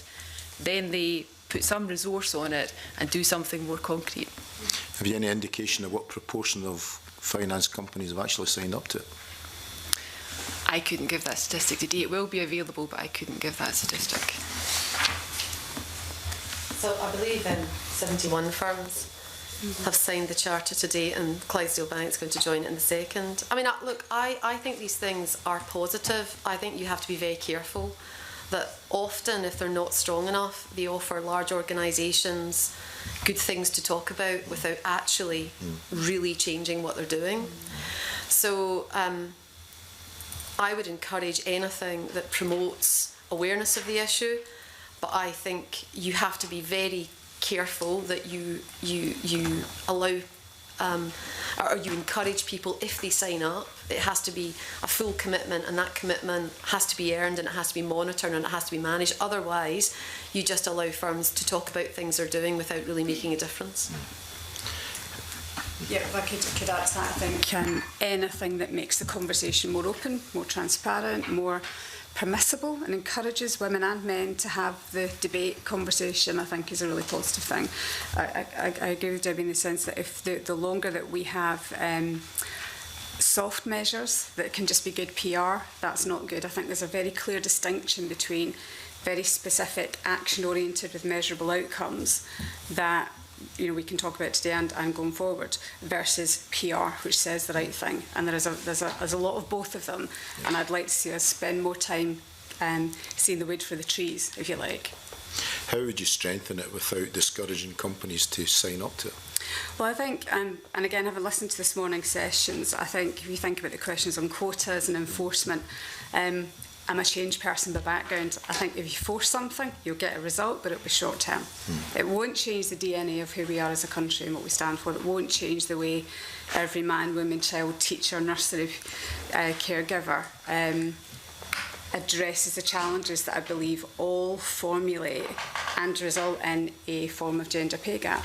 I think the point I wanted to make was the difference earlier mentioned in his of equality of pay, which is legislative versus gender parity in a much broader discussion. And I think that's something I would encourage the committee to be really, really clear on with everyone that we're talking to, because I'm constantly seeing confusion in the two. I'm not saying that one is completely dealt with by legislation, but they are quite different things. I'd like to pick up that point. I think they're very important. I mean, I think that equality in pay can be dealt with much more straightforwardly than the former, and I think it's a bit like you have to make progress and lead with the things that you think are tangible.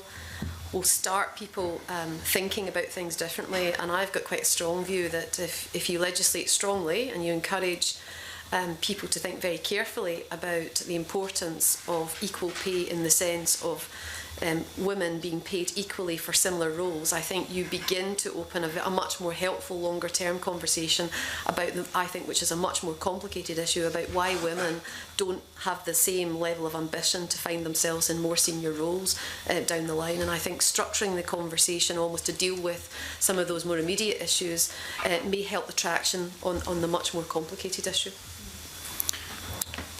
Perhaps I could ask, you're talking about women in more senior roles, but how do your companies approach, or your organisations or firms approach your whole approach to business? So, for example, taking as an example, we have two representatives from two of the major banks, and if we think in terms of local bank closures and centralisation of banking services in terms of the physical location of the workforce, which may be a decision taken for business reasons, but what thought does a bank put into the consequences for its workforce, the accessibility to jobs of women and indeed men as a result of these business decisions? And so we're talking more about perhaps employees not at the top of the corporate structure, but the employees in other roles. I think it's a really good point in terms of it's not just about the women at the top, it's about the full organisation. Certainly within, and I think the other point is it's not about fixing the women, because that's a debate that we hear time and time again around what are we doing to fix the women. It's not, it's about fixing society, it's about fixing the culture. Within RBS we have an organisational wide gender plan which looks at all of our kind of processes and practices, so everything from organisational design through to kind of leadership development, through to engagement, reward, etc., etc. So to answer your question around job closures, branch closures, for example, as part of our organisational design test, we do have a question in there around how has this positively impacted your gender balance. So it's something that's part of everything that we do, everything that our leaders do in terms of making decisions. We have governance in place in terms of resourcing, for example, to ensure we have females in shortlist and interview panels. So it's threaded through all our kind of people kind of processes, and it's led from the top, led and role modelled from the top down, but all the way through the organisation. We have far more women in junior positions than we do, you'll be surprised to hear, men, and right throughout. When you examine role profiles, the more senior roles, you will not be surprised to hear the fewer women we have. Regardless of the person's gender, whenever we are involved in job losses, we go through, as you would expect, a very considered and structured process to make sure whether it's a male or a female, we offer people as best we can opportunities regardless of their location. I think the bank is trying very hard to make sure that we do promote women through the ranks, and it is very difficult. Like everybody else in the first evidence session, we are very challenged by getting women through those more junior roles, middle management roles, senior management roles onto the board, and we put a lot of effort into it. I mean, I think it's a very complex issue, and I think it's very difficult. We do offer flexible working. I'm a great example of someone who, I'm a main board director of the bank. I spent 5 years of my career in the bank. I think I was the first executive to work part-time, and I worked part-time in a real job. I ran IT when I worked part-time. So I think the bank was incredibly forward-thinking and supportive of allowing me to do that, but the reality is it's very challenging for people, and offering flexible policies is very, very different from creating a culture where people feel truly they're supported and able to take those opportunities up, and I think that's really important for large organisations. It's not just about the policy, it's about enabling people to feel able to work in that environment. Yes, I was perhaps more interested in the structuring of the business and how that affects people's ability to partake in the jobs available. Sorry, Tricia Nelson wanted to come in. No, sorry, it was building on that point rather than your specific question, but I think the flexible working one maybe covers both in a sense. So I think going back to the fact we're now going to measure the gender pay gap, which is an outcome, and it will be a point in time and there'll be forced reporting, so that will be one degree of, I guess, visibility.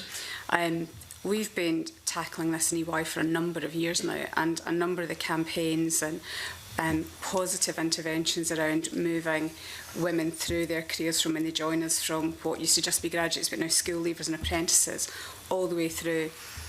Flexibility, again, can be one of these PR campaigns. But to really bring that to life, 84% of our staff surveyed recently work flexibly.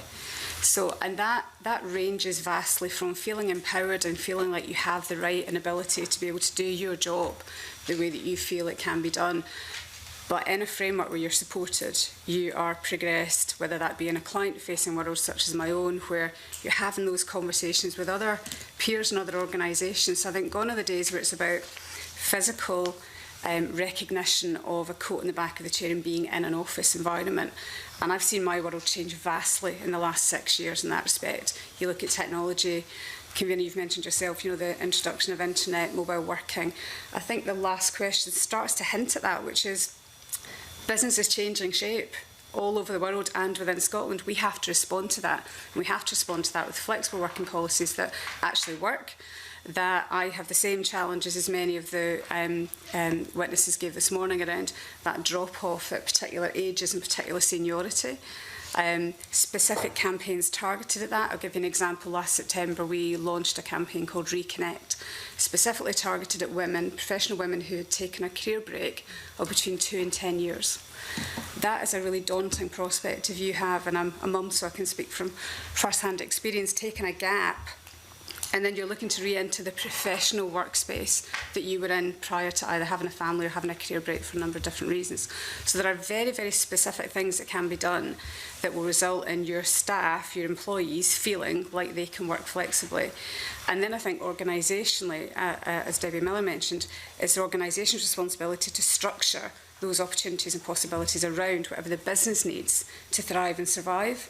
Because if the business doesn't thrive and survive, then we're kind of heading to nothing. I think the final build on that point was around flexible working versus agile working. So I think it's about, I think a lot of people still think about flexible working as working part-time, whereas actually to help address when we're closing branches or relocating, etc., we've enabled over 65,000 people to work from another location. So it's having the technology, so that investment up front, to have the technology to allow people to work in a different location. So when those unfortunate situations do arise where people are kind of looking at losing their jobs, it opens up far more opportunities regardless of gender, but it allows them to look at other, other opportunities that might not have been available before. So I think it's that broader kind of concept of agile working as opposed to what we've traditionally thought about as flexible working and enabling it. Okay, thank you. I'll move on to John Mason. Okay, thanks, Convener. I mean, I think following on from some of the things Gordon MacDonald was saying and focusing on the Women in Finance Charter, I mean, quite a lot of discussion has been around, we need to change the attitudes, we need to change the culture, all of that kind of thing long term. And I totally get that. In the previous, this is similar to a question asked in the previous session, I mean, our own party, the SNP, and I think other parties are similar, have kind of changed our attitude from saying, well, some of the women have got to the top and therefore other women can. And then, but we've got stuck for a while, it seems, and so now we are saying, no, there will be quotas, there will be targets, there will be whatever.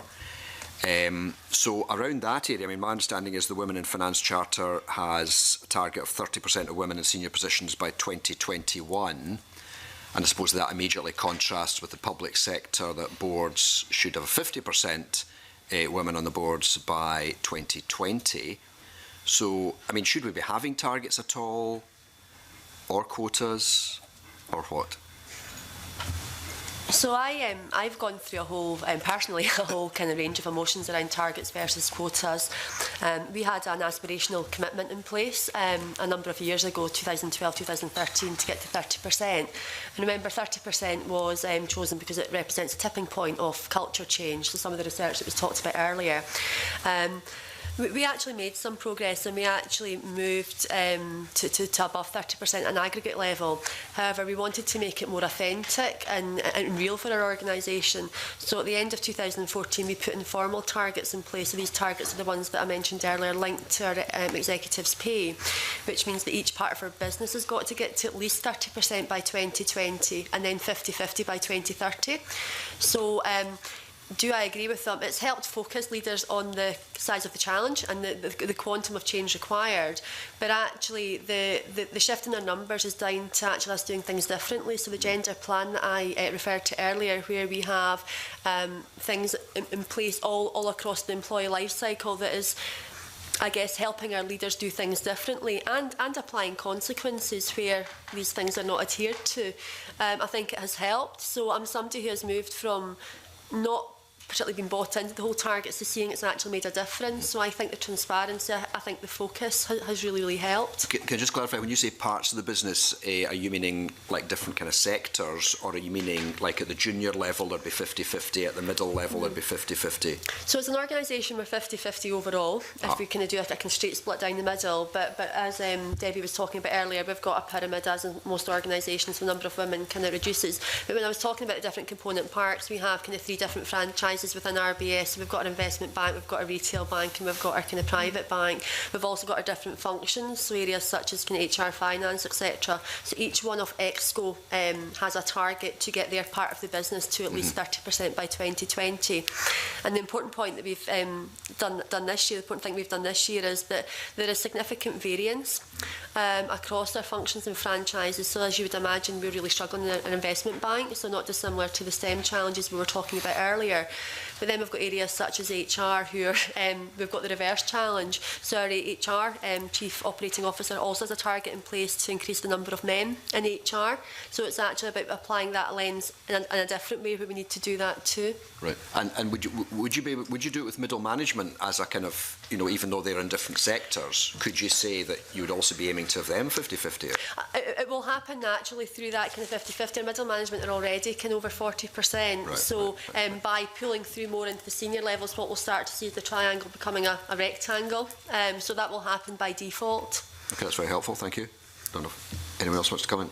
Ms Nelson. If I may, I think, again, I think as a woman, you don't ever want to think that you're in a position because you're a woman, you're the best person for the job. all of the evidence in my organisation looks at the things that we can do at every stage. So you may start off with 50-50 male-female graduate split, easy to measure, easier to encourage, and the drop-off happens for lots of different reasons as people's careers progress. We've publicly stated our ambitions around 30% of our partnership being female. That drives their behaviour, I do believe, but at every level underneath that is all of the things, all of the points in someone's career where you can make a decision for them. I think there needs to be a lens. Whether it's a target is a different conversation. But if I take that from recruitment through to performance ratings at the year end, treatment of women pre and past maternity leave, including women in promotion rounds while they're still on maternity leave. So some very positive examples of how that can change not just the culture, but change the way other leaders behave and the decisions they make. Two examples being, two of the women in my team are HR business partners and they job share. I could have easily made a decision not to do that. So we encourage our leaders through inclusive leadership training to really put a spotlight on the decisions that they make where they've got a chance to set an example through role modelling or a very physical representation in roles such as that one, including the conversation for women who go on maternity leave, which is where we have some evidence that drops off, that women are less likely to return and progress their professional careers. And I see that evidencing around about the senior manager or director level. Having the conversation with the women about what they're going to do when they come back before they go is a very physical, stated objective. So that may sound really simplistic, but if those of you around the table that have had a baby, you think you know what it's going to be like. You actually don't until you've joined that club. So you can have all these ideas about, my world's not going to change, my career's not going to change, you might not want it to change, but until you're in that conversation, it's very different. So those are less about targets, but much more about making sure that every single woman who's in that situation, and actually taking that further to be, to make the parenting debate gender neutral. So that includes the men in that conversation. Men who become fathers also go through that change. Now, shared parental leave is great progression. We're nowhere near where we want to be on that, but I think there are a number of different, when we say targets, we tend to think about quotas and boards. I'd like to see us talk about targets of retention, returning to work, people at certain age groups from lots of different backgrounds. I mean, but generally I'm up for it because it drives some change. Just to move slightly on a different angle, I mean, that is all, you're part of a huge organisation and you've got people thinking about this and presumably you're thinking about it a lot of the time. Are there lessons, can smaller companies learn some of that, or is it just impossible for them? No, my background has mainly been in small, medium-sized companies before, and actually one of the things that attracted me to my organisation was some of the things I'm talking about. And what I've seen happen over the last 6 years has been a real groundswell of change in terms of the way people work, the way clients work with us. Clients are demanding this now. So our clients, I think there's a perception that an awful lot of organisations don't want to enter this discussion. I don't think that's true. I think most of the organisations that I work with look for suppliers, partners from every aspect of the economy to represent society. So that's one step in the right direction. In terms of small businesses, I would love us to see, mentioned Jackie Bailey earlier about the SME population within Scotland. I think we could do a lot of partnering together. I think we could learn some lessons from small organisations who I think sometimes are often more adept at informal flexible working. That has its own challenges. I'd like to see small businesses, and if we're talking 250 employees up, that doesn't really define small. That's quite large actually for me. There are a lot of small organisations underneath that can either get help or be helpful, I think. But I do think that some of those cultural imperatives about inclusive, responsible leadership applies as much to a small company as a big company. Okay. I'd actually argue from my experience it's harder to implement in a big organisation than it is a small one. Thanks very much. Thank you. Gil Patterson. Yes, it's a point that John Mason raised and Tricia McNelson had given part of an answer. And you said it was a drop-off when women were away having a baby. And I wondered what childcare would have in that regard when there's a progression. You know, there seems to be a drop-off and no progression. So how important is childcare to that, to impact on that? Well, it's fundamental, but I think we can't. The thing I've learned is you can't make somebody's decision for them. So what's right for one family unit no matter what the shape of that family unit. And remember, they won't just be traditional family units, and I know that we all know that here, won't be right for another. So I flexibly work, for example, I live in Glasgow and I travel. So that's up to me and my partner and our kids' environment to figure out what works for us. I think what's really, really important, though, what is available for people at different stages in their career and of a variety of backgrounds and income. And that I still see as a big challenge. You know, working in industry when I had my first child, my goodness, you look at how much it's going to cost for a start. So I think there's an awful lot more we could do from a policy and economic point of view to make it financially attractive to go back to work. So there is a reality where I know a lot of women who have been in this position, and they will have sat and done the numbers and gone, do you know what?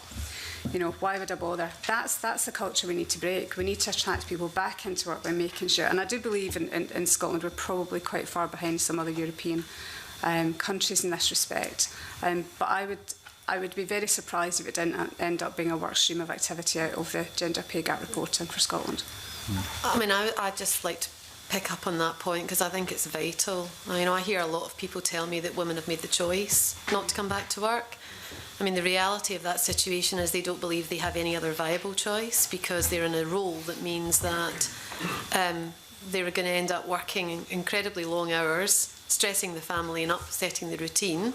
But because of childcare costs, it doesn't, you know, just doesn't make any sense. So I think that the more that can be done centrally to provide realistic options for parents, and nobody wants to feel that they're going to leave their child in a situation where they can't be all the things that a parent expects to be. And I think for far too many women that choice is just too difficult, so they opt out.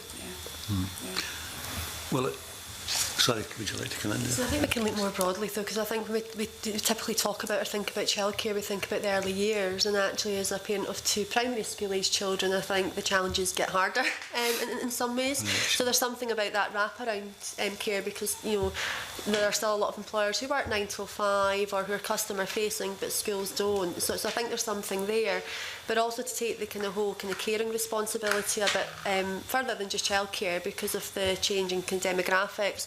We've got a lot of kind of men and women who are now looking after elderly kind of or individuals who perhaps have kind of need full-time care, and I just don't think the support around there is strong enough, not just in Scotland but across the UK. So I think there's more consideration around what can we do to help people with caring responsibilities per se, but broader than just kind of preschool. Also, just building on the comments, it does mean that people make decisions and there is an element of choice in it. We should make sure people have options and then make the right choice for them.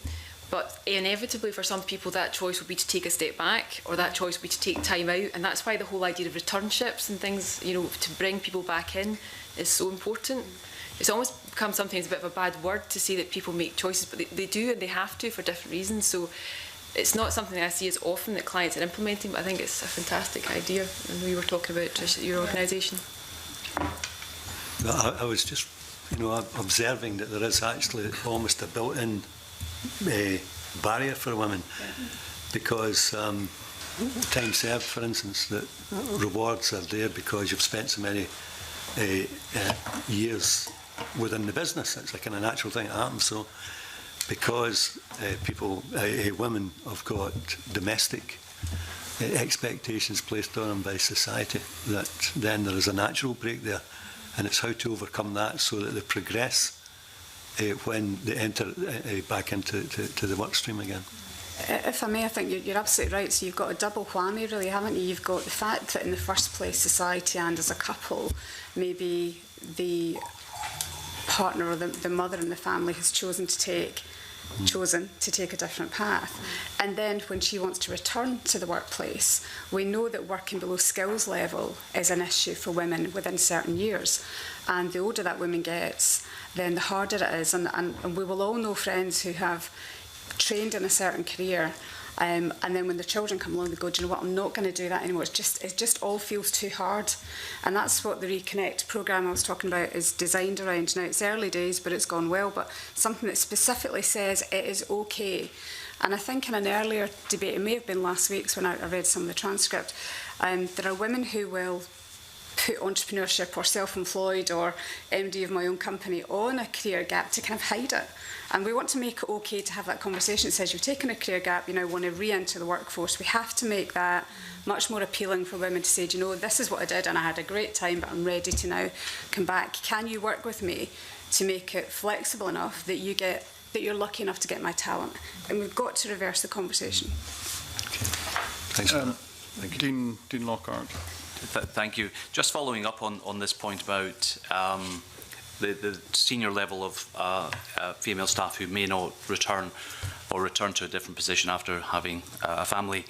In the first session, I asked a question about some figures we've seen showing that the pay gap actually doesn't exist in the age bracket 30 to 39 based in Scotland, but it then reappears in the age bracket 40 to 49 at 8.8%.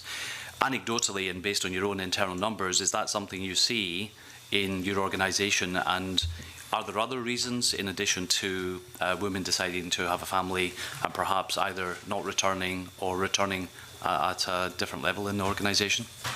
Is that due to full-time employees only? It's pay gap for full-time earnings by age group. And I think that's part of the issue. So hence the point earlier about the data. Yeah. If the data, and I've heard the argument about whether we report mean or median.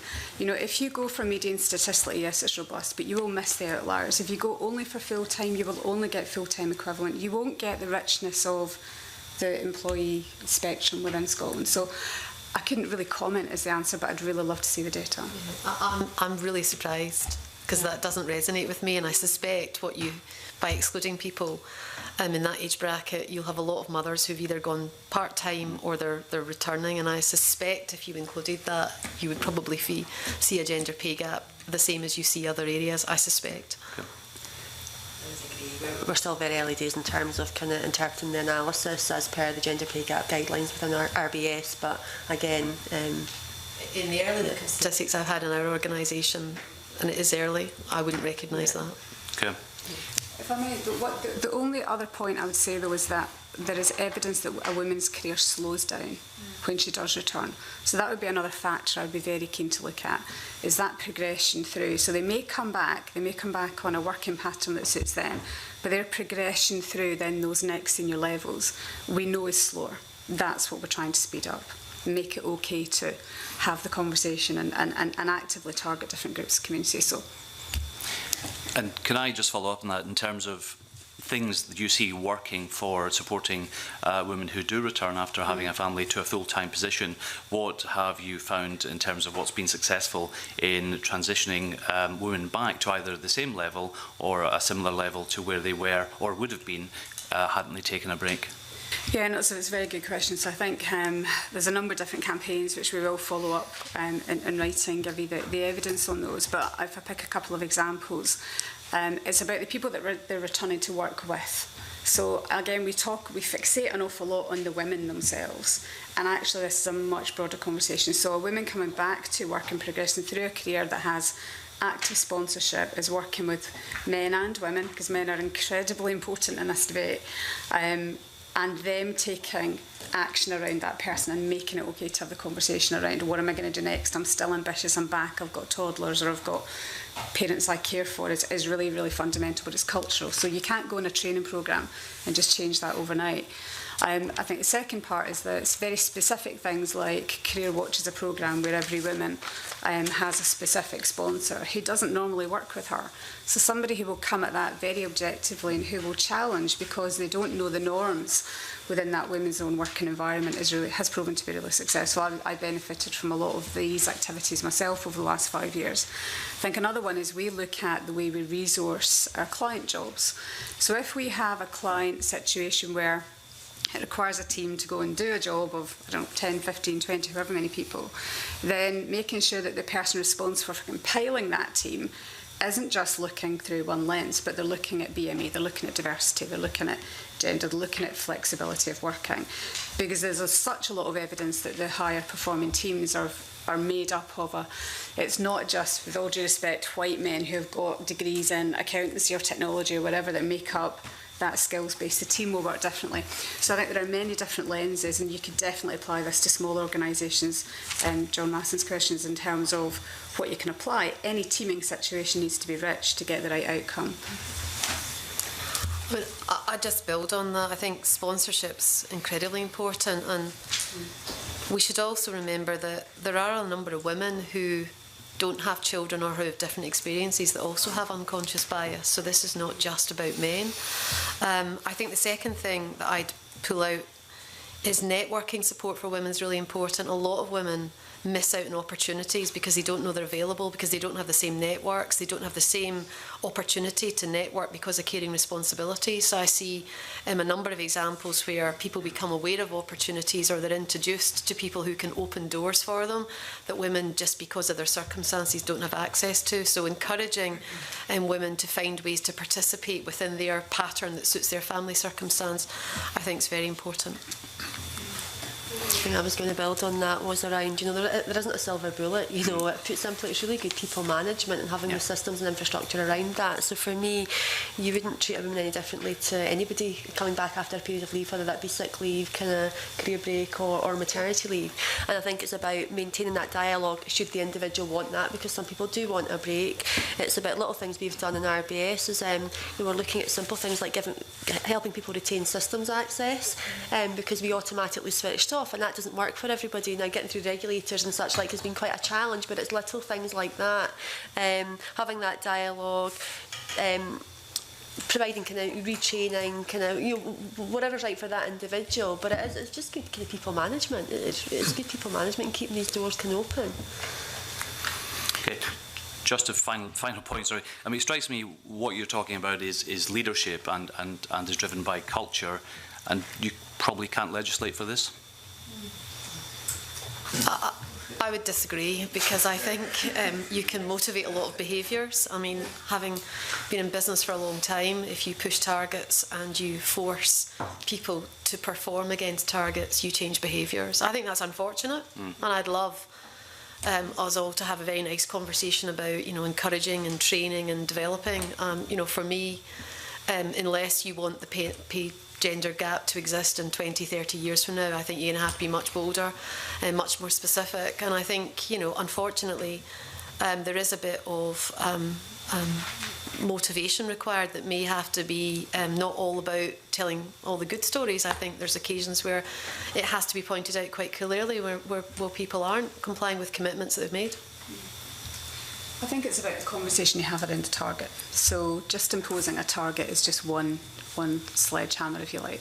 I think culturally we underestimate that we can have great people management, but actually it comes down to the individual. It really, really does. And I think if we have a combination of visibility of performance through a number of different lenses, of which gender pay gap is one, and then get underneath that, I think I agree, you'll have a movement, if you like. So has there been progress? Undoubtedly. Is there a huge way to go? Absolutely. It's quite interesting that the regulations that will come in don't really have, one of the criticisms is they don't have teeth. There's not really a very easy enforcement mechanism. But I don't have exact data to hand, but I am sure that some of the countries that have got enforcement sanctions, quite significant financial penalties, to the likes of France, they haven't reduced their gender pay gap any faster. So I think there are parts you can legislate for, but it's a bit like everyone has said today and in the earlier session, that's the output, and there's a much kind of broader base below that, be it culture, be it people management, which I think would be hard. Actually, how would you even start legislating for that? But there are elements of it you can pick out and build good practice round. Thank you. Well, may I ask, as a white man who doesn't have an accountancy degree, just looking at this from the point of view of, again, not the top levels of companies and large companies, but small organisations, small companies, if they've a shop that has 5 employees, a small firm with 12 employees, how are these firms meant to cope with the reality if one of the workforce is away on maternity or paternity leave? The work has to be done. They need to replace that. That's a cost, obviously. Is it realistic to expect these firms to comply with this sort of way of thinking? What is out there to support them? Or does this mean that we move to a society and setup where only very large companies are able to absorb these sorts of costs and deal with these sorts of issues by having programs to get people back into the workforce when they return? What is the position for the small firms, small companies? I think you've got to be realistic about the level that you can legislate this at, and I think for a bank that supports, many SMEs, they tell us that they find the burden of legislation very, very difficult to deal with. So I think I don't know what the right number is, but I think you have to be pragmatic. I think what you should expect, though, is if you set cultural norms from very large organisations right down to a realistic level, then what you will hope is that with all of the other good work that was talked about today about proactive action, etc., over time, I think this becomes much more the way that we do business. And I think anything that can be encouraged to motivate SMEs to do that, I would welcome. But I think you have to be very pragmatic and realistic about the level you would legislate this to. Okay. I would agree, but I think there's also a role that big employers can play in helping kind of change society and help kind of smaller businesses. So within RBS, we've got a couple of schemes that I'm happy to share some information on around helping women in enterprise and new entrepreneurs, and as well as helping them set up their business. We also offer out some kind of support around how they might want to run their business, which would touch on topics such as this. So I think there's an opportunity for us to help affect the culture in the way that we want it to be moving forward. My final point on that would be anything that economically penalises a small organisation to follow legislation doesn't feel right. So I think there's something about the business community and their voice in what would work for them, because I do believe that most small organisations, including the size that you've given 5 or 10 and startups, one, they want to comply. But if it feels overbearing at times and over costly, then it's a hindrance. But do they want an inclusive workforce? And often small startups and small organisations are really, really rich and diverse because it's coming from ideas around kitchen tables or Dragon's Den type things. So the more we can do to encourage business in Scotland and not penalise them through policy, then I think that would be really, really welcome. And I think the large business community would be very up for helping in that discussion. I think there is a communication piece, because any support that's given by Scottish Enterprise, by CBI, by any of the organisations about setting up, starting a business, they look at your accounting processes, they look at all your basics. This should be brought into that conversation at that stage, and it's really not. So I think I agree, it's a sledgehammer for a business that's already struggling with legislation and regulation, but there is a cultural piece just to think about it from the start. Okay, thank you. On to a question from Andy Whiteman. Thank you, Convener. I want to ask the same question I asked the previous panel. We've talked about the Women in Finance Charter, and you've given us some thoughts about the validity of quotas and targets and strategy, etc. What the Scottish Government has been doing on this includes things like the Scottish Business Pledge, the Fair Work Convention. Have you any views as to how useful those are and whether they could improve? Certainly we've got evidence from Agenda that the pledge and the Scottish Business Pledge covering this is almost meaningless, and we have data problems with the National Performance Framework, which still uses median full-time wages. I would echo one of the comments made in the earlier session that the various initiatives, it's not a coherent structure. And therefore it doesn't make a huge impact, and the only organisations we work with who give really much or pay much attention to the likes of the Scottish Business Pledge are perhaps those that are tendering for public sector work, and they want to be able to tick the box and say they've done it, but I wouldn't say with certainly the client base we work with it's had a huge impact as it currently stands. I don't really have anything to add to that. I think that's fair. I think there's something to be said for decluttering. In terms of decluttering, I guess, making it very easy to understand what campaigns have teeth and which ones are cosmetic.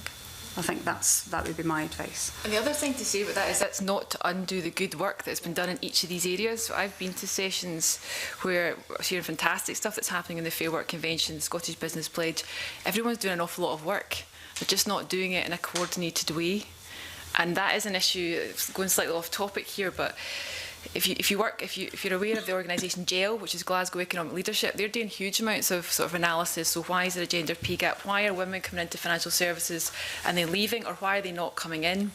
And then if you go to the likes of SFE, they're doing a whole lot of things. There's a whole lot of organisations doing a whole lot of work. And sometimes you just wish somebody would join the dots and stop the duplication. Thank you. That's very clear. And Ash Denham. So obviously we know that financial services is a really high pay sector, so there's good opportunities there for women, but it's got obviously problems with its pay gap, and it's one of the widest ones from the information that we were given today. So if you were here in the earlier session, you'll have heard we were talking about workplace culture and the leaky pipeline and all that type of thing, and unconscious bias, microaggression, all these things were coming out in the earlier session. And a result of that is maybe that women in these industries are maybe clustered into certain roles, often at the bottom, maybe into more administrative type roles.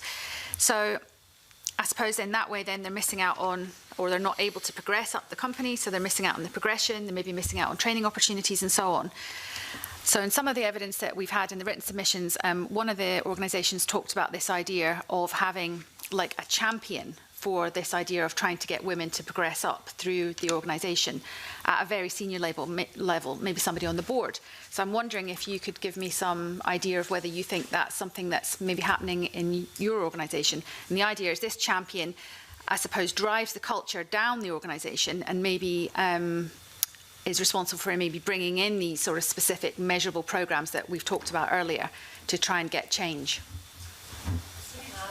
A CEO who leads their gender agenda, and say maybe have somebody who leads their ethnicity or LGBT or disability agenda. So they all sit at our bank exco level, very transparent in their actions. So these individuals will be responsible for kind of helping develop the plan or strategy, but also for its interpretation in the various parts of our business. So that will include helping pull through, but also the things that you talked about earlier, Tricia, around it's about affecting every part of our kind of processes. So anything that touches on people, it's not just about the focusing on development programmes to move people up. It's about that culture, that attitudinal piece. So we find having a sponsor helps. It gives it weight.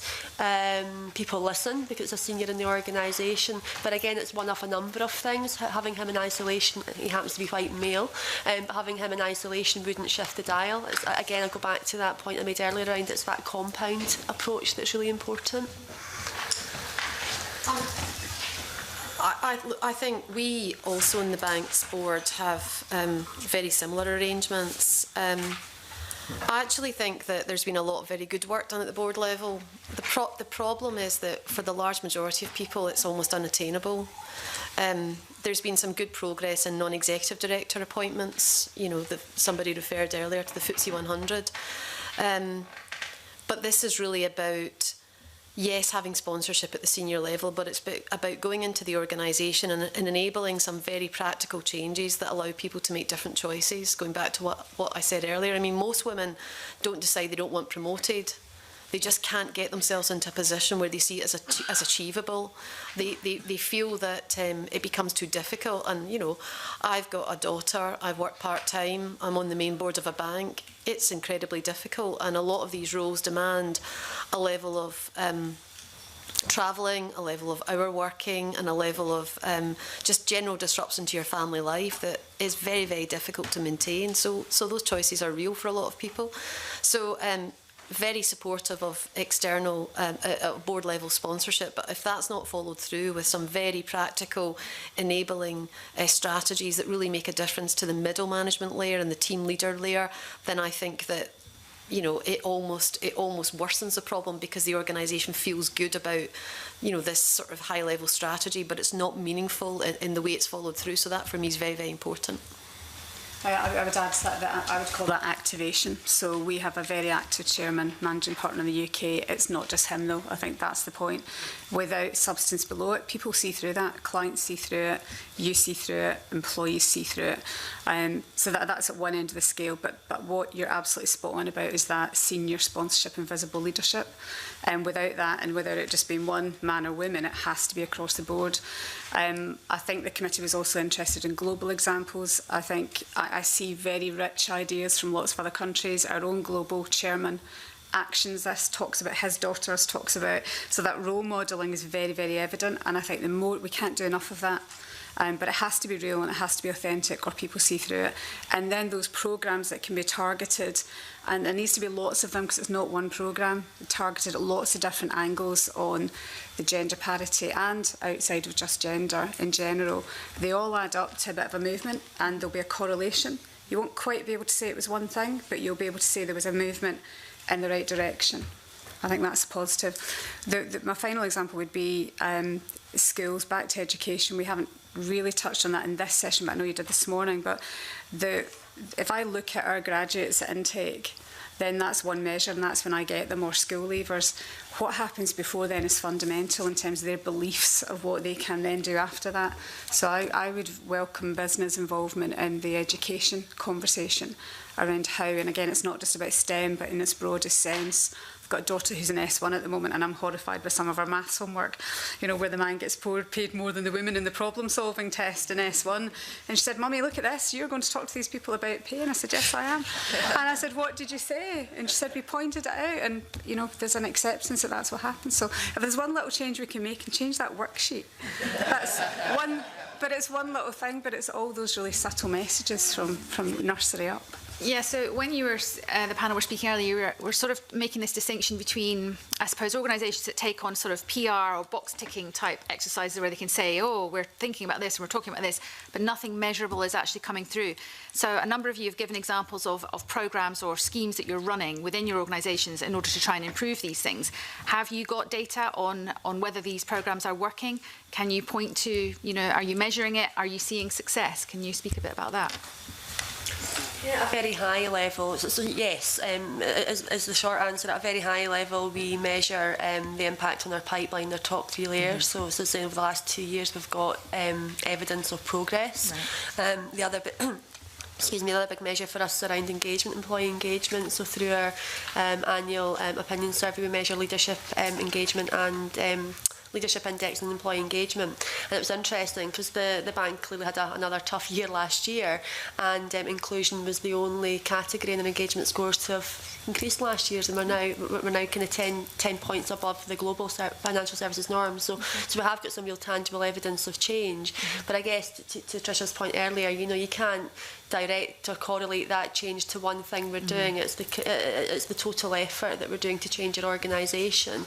And I think the other important point for us, and I'm sure for the others as well, gender is just one part of inclusion. We've got equal focus on disability, equal focus on LGBT and our multicultural agenda. So I think it's important you look at that in its entirety. But yeah, we can break that down further if it's useful in terms of any other measures that we can share. I mean, I think any large organisation will be able to trip out lots of examples of how brilliantly they're doing. I think at the end of the day, though, we still have a very large gender pay gap.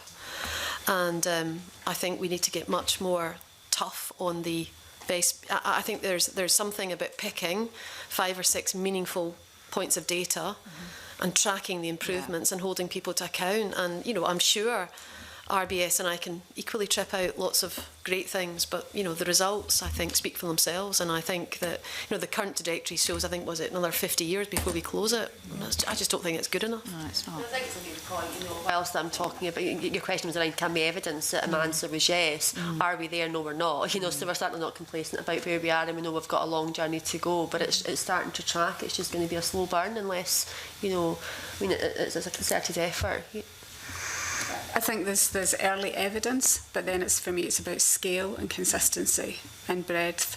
So I think, yes, we can give you positive examples. They're still relatively early, but I think 5-6 years in terms of my experience with my organisation. But if I look at other businesses and clients in the UK, they will have similar data. So I do think there's a data set out there that would be very interesting to look at.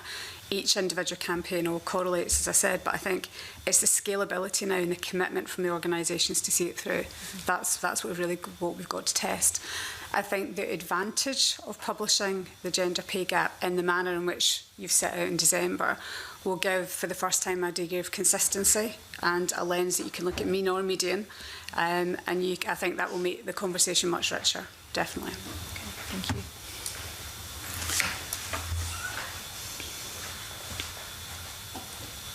Gillian Martin, did you have a question at this stage?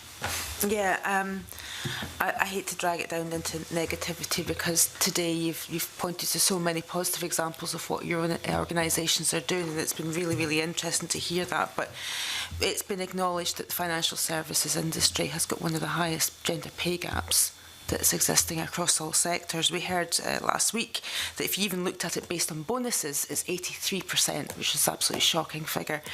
I want to give you the opportunity to actually, on record, say why you think financial services has got such a large gender pay gap.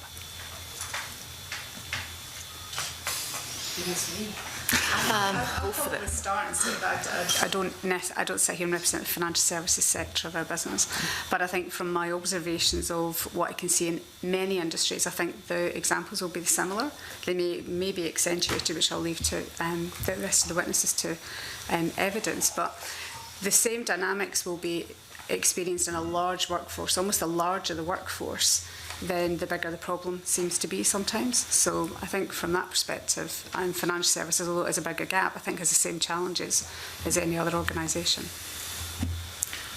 I've not got a huge amount to add to that. As I said, on a kind of personal basis, we're working through analysis, so I can't provide a view on where we are within RBS. But I think there's a kind of legacy or a historic issue around kind of lack of women in senior roles, which plays out in the gender pay gap, which is very different to what we were talking about earlier around occupational segregation. So can't point to any one thing, see why it's different. Is there anything culturally about that industry that you think maybe has meant that gap is bigger than, say, another sector like education? Not sure. I think it's more about the people who are in the roles. I don't think you have many financial services institutions who pay, like for like roles. They don't pay differently based on gender. It's just the sort of glut, if you like, of male employees in the more senior roles, which has about progression. Yes, absolutely. And I think the progression figures are hugely interesting. So when the gender pay gap figures themselves are one indicator, but your progression figures of where people stall are very interesting as well as a separate measure. And we have also had clients in financial services working very hard to, for example, improve their gender diversity at board level and at senior level, and they're struggling to get the candidates. And they've had to go to specific agencies to try and get a wider pool of candidates rather than just fishing from the same pool, and that's an ongoing challenge. So I don't think there is one factor. There's just a huge historical number of factors that, yes, it needs addressed, absolutely, it's not acceptable, but it will take longer because of the number of factors. So do you see that the issues that were discussed this morning's session around STEM being quite similar to what financial services have to put up with in terms of women actually looking at financial services as being an attractive career for them in the first instance? It's a factor. I think it's one of the factors that will contribute to that. I think if you look at the research that GEL have done, they've done research about women going in to study at university in financial services, or that type of qualification that might lend itself to financial services, and there's a far smaller percentage than you would expect then go on to go into financial services, and they're looking at it as what is the issue here. There must be an image of our industry that is putting people off, so I think that it's definitely a factor there. I mean, my experience is that the networks, the sponsorship and the culture that exists in a lot of financial services organisations make it very difficult for women when they come out of more junior roles to progress. There's some very practical issues. Most financial services organisations demand long hours, travelling, and it's just very difficult if you decide to have children when you step out to step back in. I think also there's quite a difference between retail banking culture and investment banking culture. When, I'm always amazed, as much as there's not many women in retail banking, there's hardly any women at all in investment banking. So I think that a lot of the things that you've talked about, encouraging role models, networking, sponsorship, and really encouraging people to be successful in that environment is very, very important, because it's very lonely. I mean, I was listening to some of the evidence points this morning, and one of the ladies talked to the fact that if you are the only woman in a lot of environments, it's challenging and it's lonely, and it sometimes can be very easy just to step away. Thank you. Jackie Bailey. Convener, we've obviously covered legislation, culture change, leadership. I want to touch briefly on incentives, because obviously the enterprise agencies do provide financial support for attracting, say, inward investment across a number of sectors, including the financial services sector. Do you think that investment support should include conditions to tackle gender pay gap? Why not? I mean, I think the way that I would think about this problem is you should think about it. It should always address that issue unless there's a very good reason for it not. So my view would be why not. I would agree with that, and actually it's quite interesting that you see some of the financial services organisations are now, they have it as part of their scorecard, that when you're being appraised as a senior executive and looking at, you know, what your salary increase will be, for example, they will look at what you've done to meet your targets in your area for gender diversity. So that principle must flow through. Yeah, I would say that anything that makes the discussion broader and it's inclusive, I think that's part for me, provided it's not here's an incentive that's about getting more women into higher paid jobs. It can't be as blatant as that, would be my suggestion, but it's much more about the outcome and the business performance, because actually what we're really talking about here is the performance of the Scottish economy, the UK economy, business economy, and how we thrive.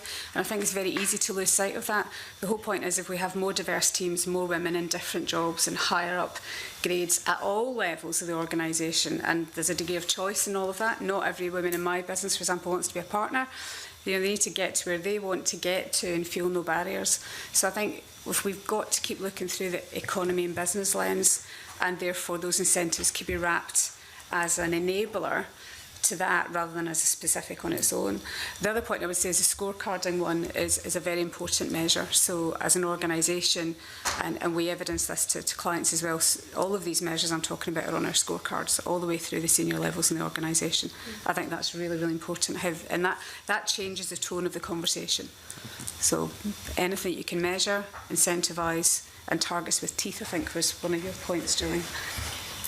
My response was only around, I guess the gender pay gap is one element of it, so it's gender parity per se, but I hear you in terms of the individual component parts. And I think it is absolutely right to wrap it as growing the Scottish economy, because the potential to grow the economy by closing the pay gap is substantial. Absolutely. And something we should be striving for. One final question, Convener. A number of other witnesses have suggested that perhaps a national strategy would both give you the coordination you're after, but also bring a real focus to this area. Is that something you think would be helpful? Yes, I think if you mean by a national strategy that it could also be a sort of 360-degree solution almost that starts with the education at very early stages, so it's entirely joined up. So it's not just about agencies being joined up, but the full process. I think that's how you will, the only way you will actually deliver the change long term that we're trying to deliver. Okay. Yeah, I would say that any stakeholder who has either an enabling contribution they can make is responsible for some of the outcomes or will benefit. And that for me includes education all the way through to the large businesses in Scotland, an integrated conversation. And I'd go further than that and say it would be very easy for us to focus on, because gender gets press, it would be very easy for us to focus on that side of it. Keep going back to the economy, but I would love to see something coming out of the committee that says we're going to pull a cross-section of people together and I know it's the committee is about policy, regulation, education, business, and the shared accountability we've got. The point on that is how do you align people around one purpose and one goal, and that's got to be back to the economy. Thank you, Convener. Right, thank you. May I ask, is it just about money? Would you agree it's not just about money in terms of making sure the numbers add up? And if I can give it an example, perhaps to put that in context, employees or individuals working may actually want other things, not just necessarily financial recognition, but the possibility of flexible working hours, reduced roles at certain points in their career, and so forth and so on. An example in NHS Lothian, the GP practices being managed by partners, some of them are now managed, and then the GPs who work in those practices are on employee contracts rather than being partners in a practice because they would prefer to be an employee. Now, whether male or female. And the reason for doing that may be they don't want to work the hours that might be required if they took up a partnership.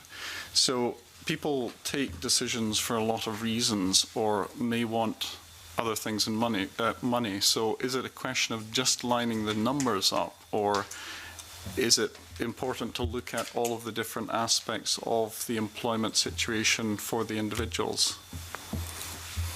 I think it's got to be, there are two different examples, I think, in the that you've just outlined. One is a partnership model to a non-partnership one is probably not the best one I would choose. I would choose more, be careful that we don't trade flexibility for money. So I think we have to be very careful what that conversation is, but it's about that individual's choice and what they choose that they want to do, making sure they are fairly and equally rewarded for that.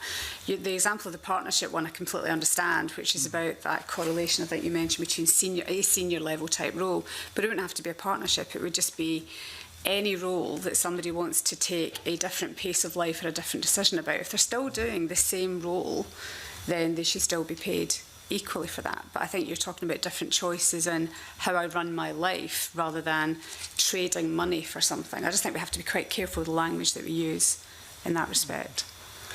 It goes back to the point that was made earlier, so I agree with what you've said. I also hear you in terms of that kind of total package, but I guess the gender pay gap is the outcome of us having less women in senior roles. It's not an equal pay issue. So it's quite different. So I can understand that debate as part of the equal pay. It's not, it's not just about the kind of pounds and pence. It's about the total package. But I think there is still a gender pay gap to address, regardless of all those other things that are happening on the peripheral. I think providing choices for people, whether they're male or female, is very important. And I think as a responsible employer, there's no question that's absolutely the right thing to do. But I think in the earlier session, one of the panel asked one of the members a question about, you've got X number of women on this board, but the board that really matters, you hardly have any women. And I think one of the questions that this committee needs to think carefully about is, what outcome are we driving for here? Because if you truly want to change business, you have to have more women CEOs, more women in positions that really matter. And I think, there's a lot of great progress. The FTSE 250 have appointed several women in the last few years. I think they're nearly at 30%. Fantastic outcome on the surface. You dive beneath those figures and what you realise that when you look at UK retail banking in the whole of the UK, there are 3 executive directors. 3. Right? That's the difference between women on boards and non-executive positions that are important, and I think we should celebrate that success, but I don't think we should pretend that if you really want to drive change, you have to change business leadership. And changing business leadership is really putting women in places where they make the decisions that drive business from the top of the organisation right down, and that's CEO positions and executive director positions for me. And in terms of the statistics, we have to look at what additional hours to contracted hours people work for the amount of money that they're in fact earning. Sorry, could you repeat that? Well, I'm just thinking in many roles, people are contracted for a certain number of hours, but the reality is to get to a higher position or higher level, people often go above and beyond the call of duty or what by law in terms of the contract they would be obliged to. And I'm just wondering, when looking at statistics, to go back to the original question perhaps as we conclude, is that something that needs to be looked at as well? Because if people are not being rewarded for the additional hours, that's a factor in all of this, isn't it? I don't feel equipped to comment for that actually until we see some of the data, I think, but I understand the sentiment of the question, which is what's hidden. What's hidden and what's overt. I think it is a fair point that has to be considered, because we're not just looking at treating women fairly, we're looking at treating workplaces fairly, and that's what breeds resentment if people feel they are being undervalued because they are working very hard. So I think that is a factor that has to be taken into account. But equally, sometimes females can't do these hours because of extra commitments. So somewhere it's very hard to give a yes or no answer to it. I think you have to look at it in the round. Right. All right. Well, thank you very much to all of our guests, and I'll suspend the meeting now, move into private session. Thank you.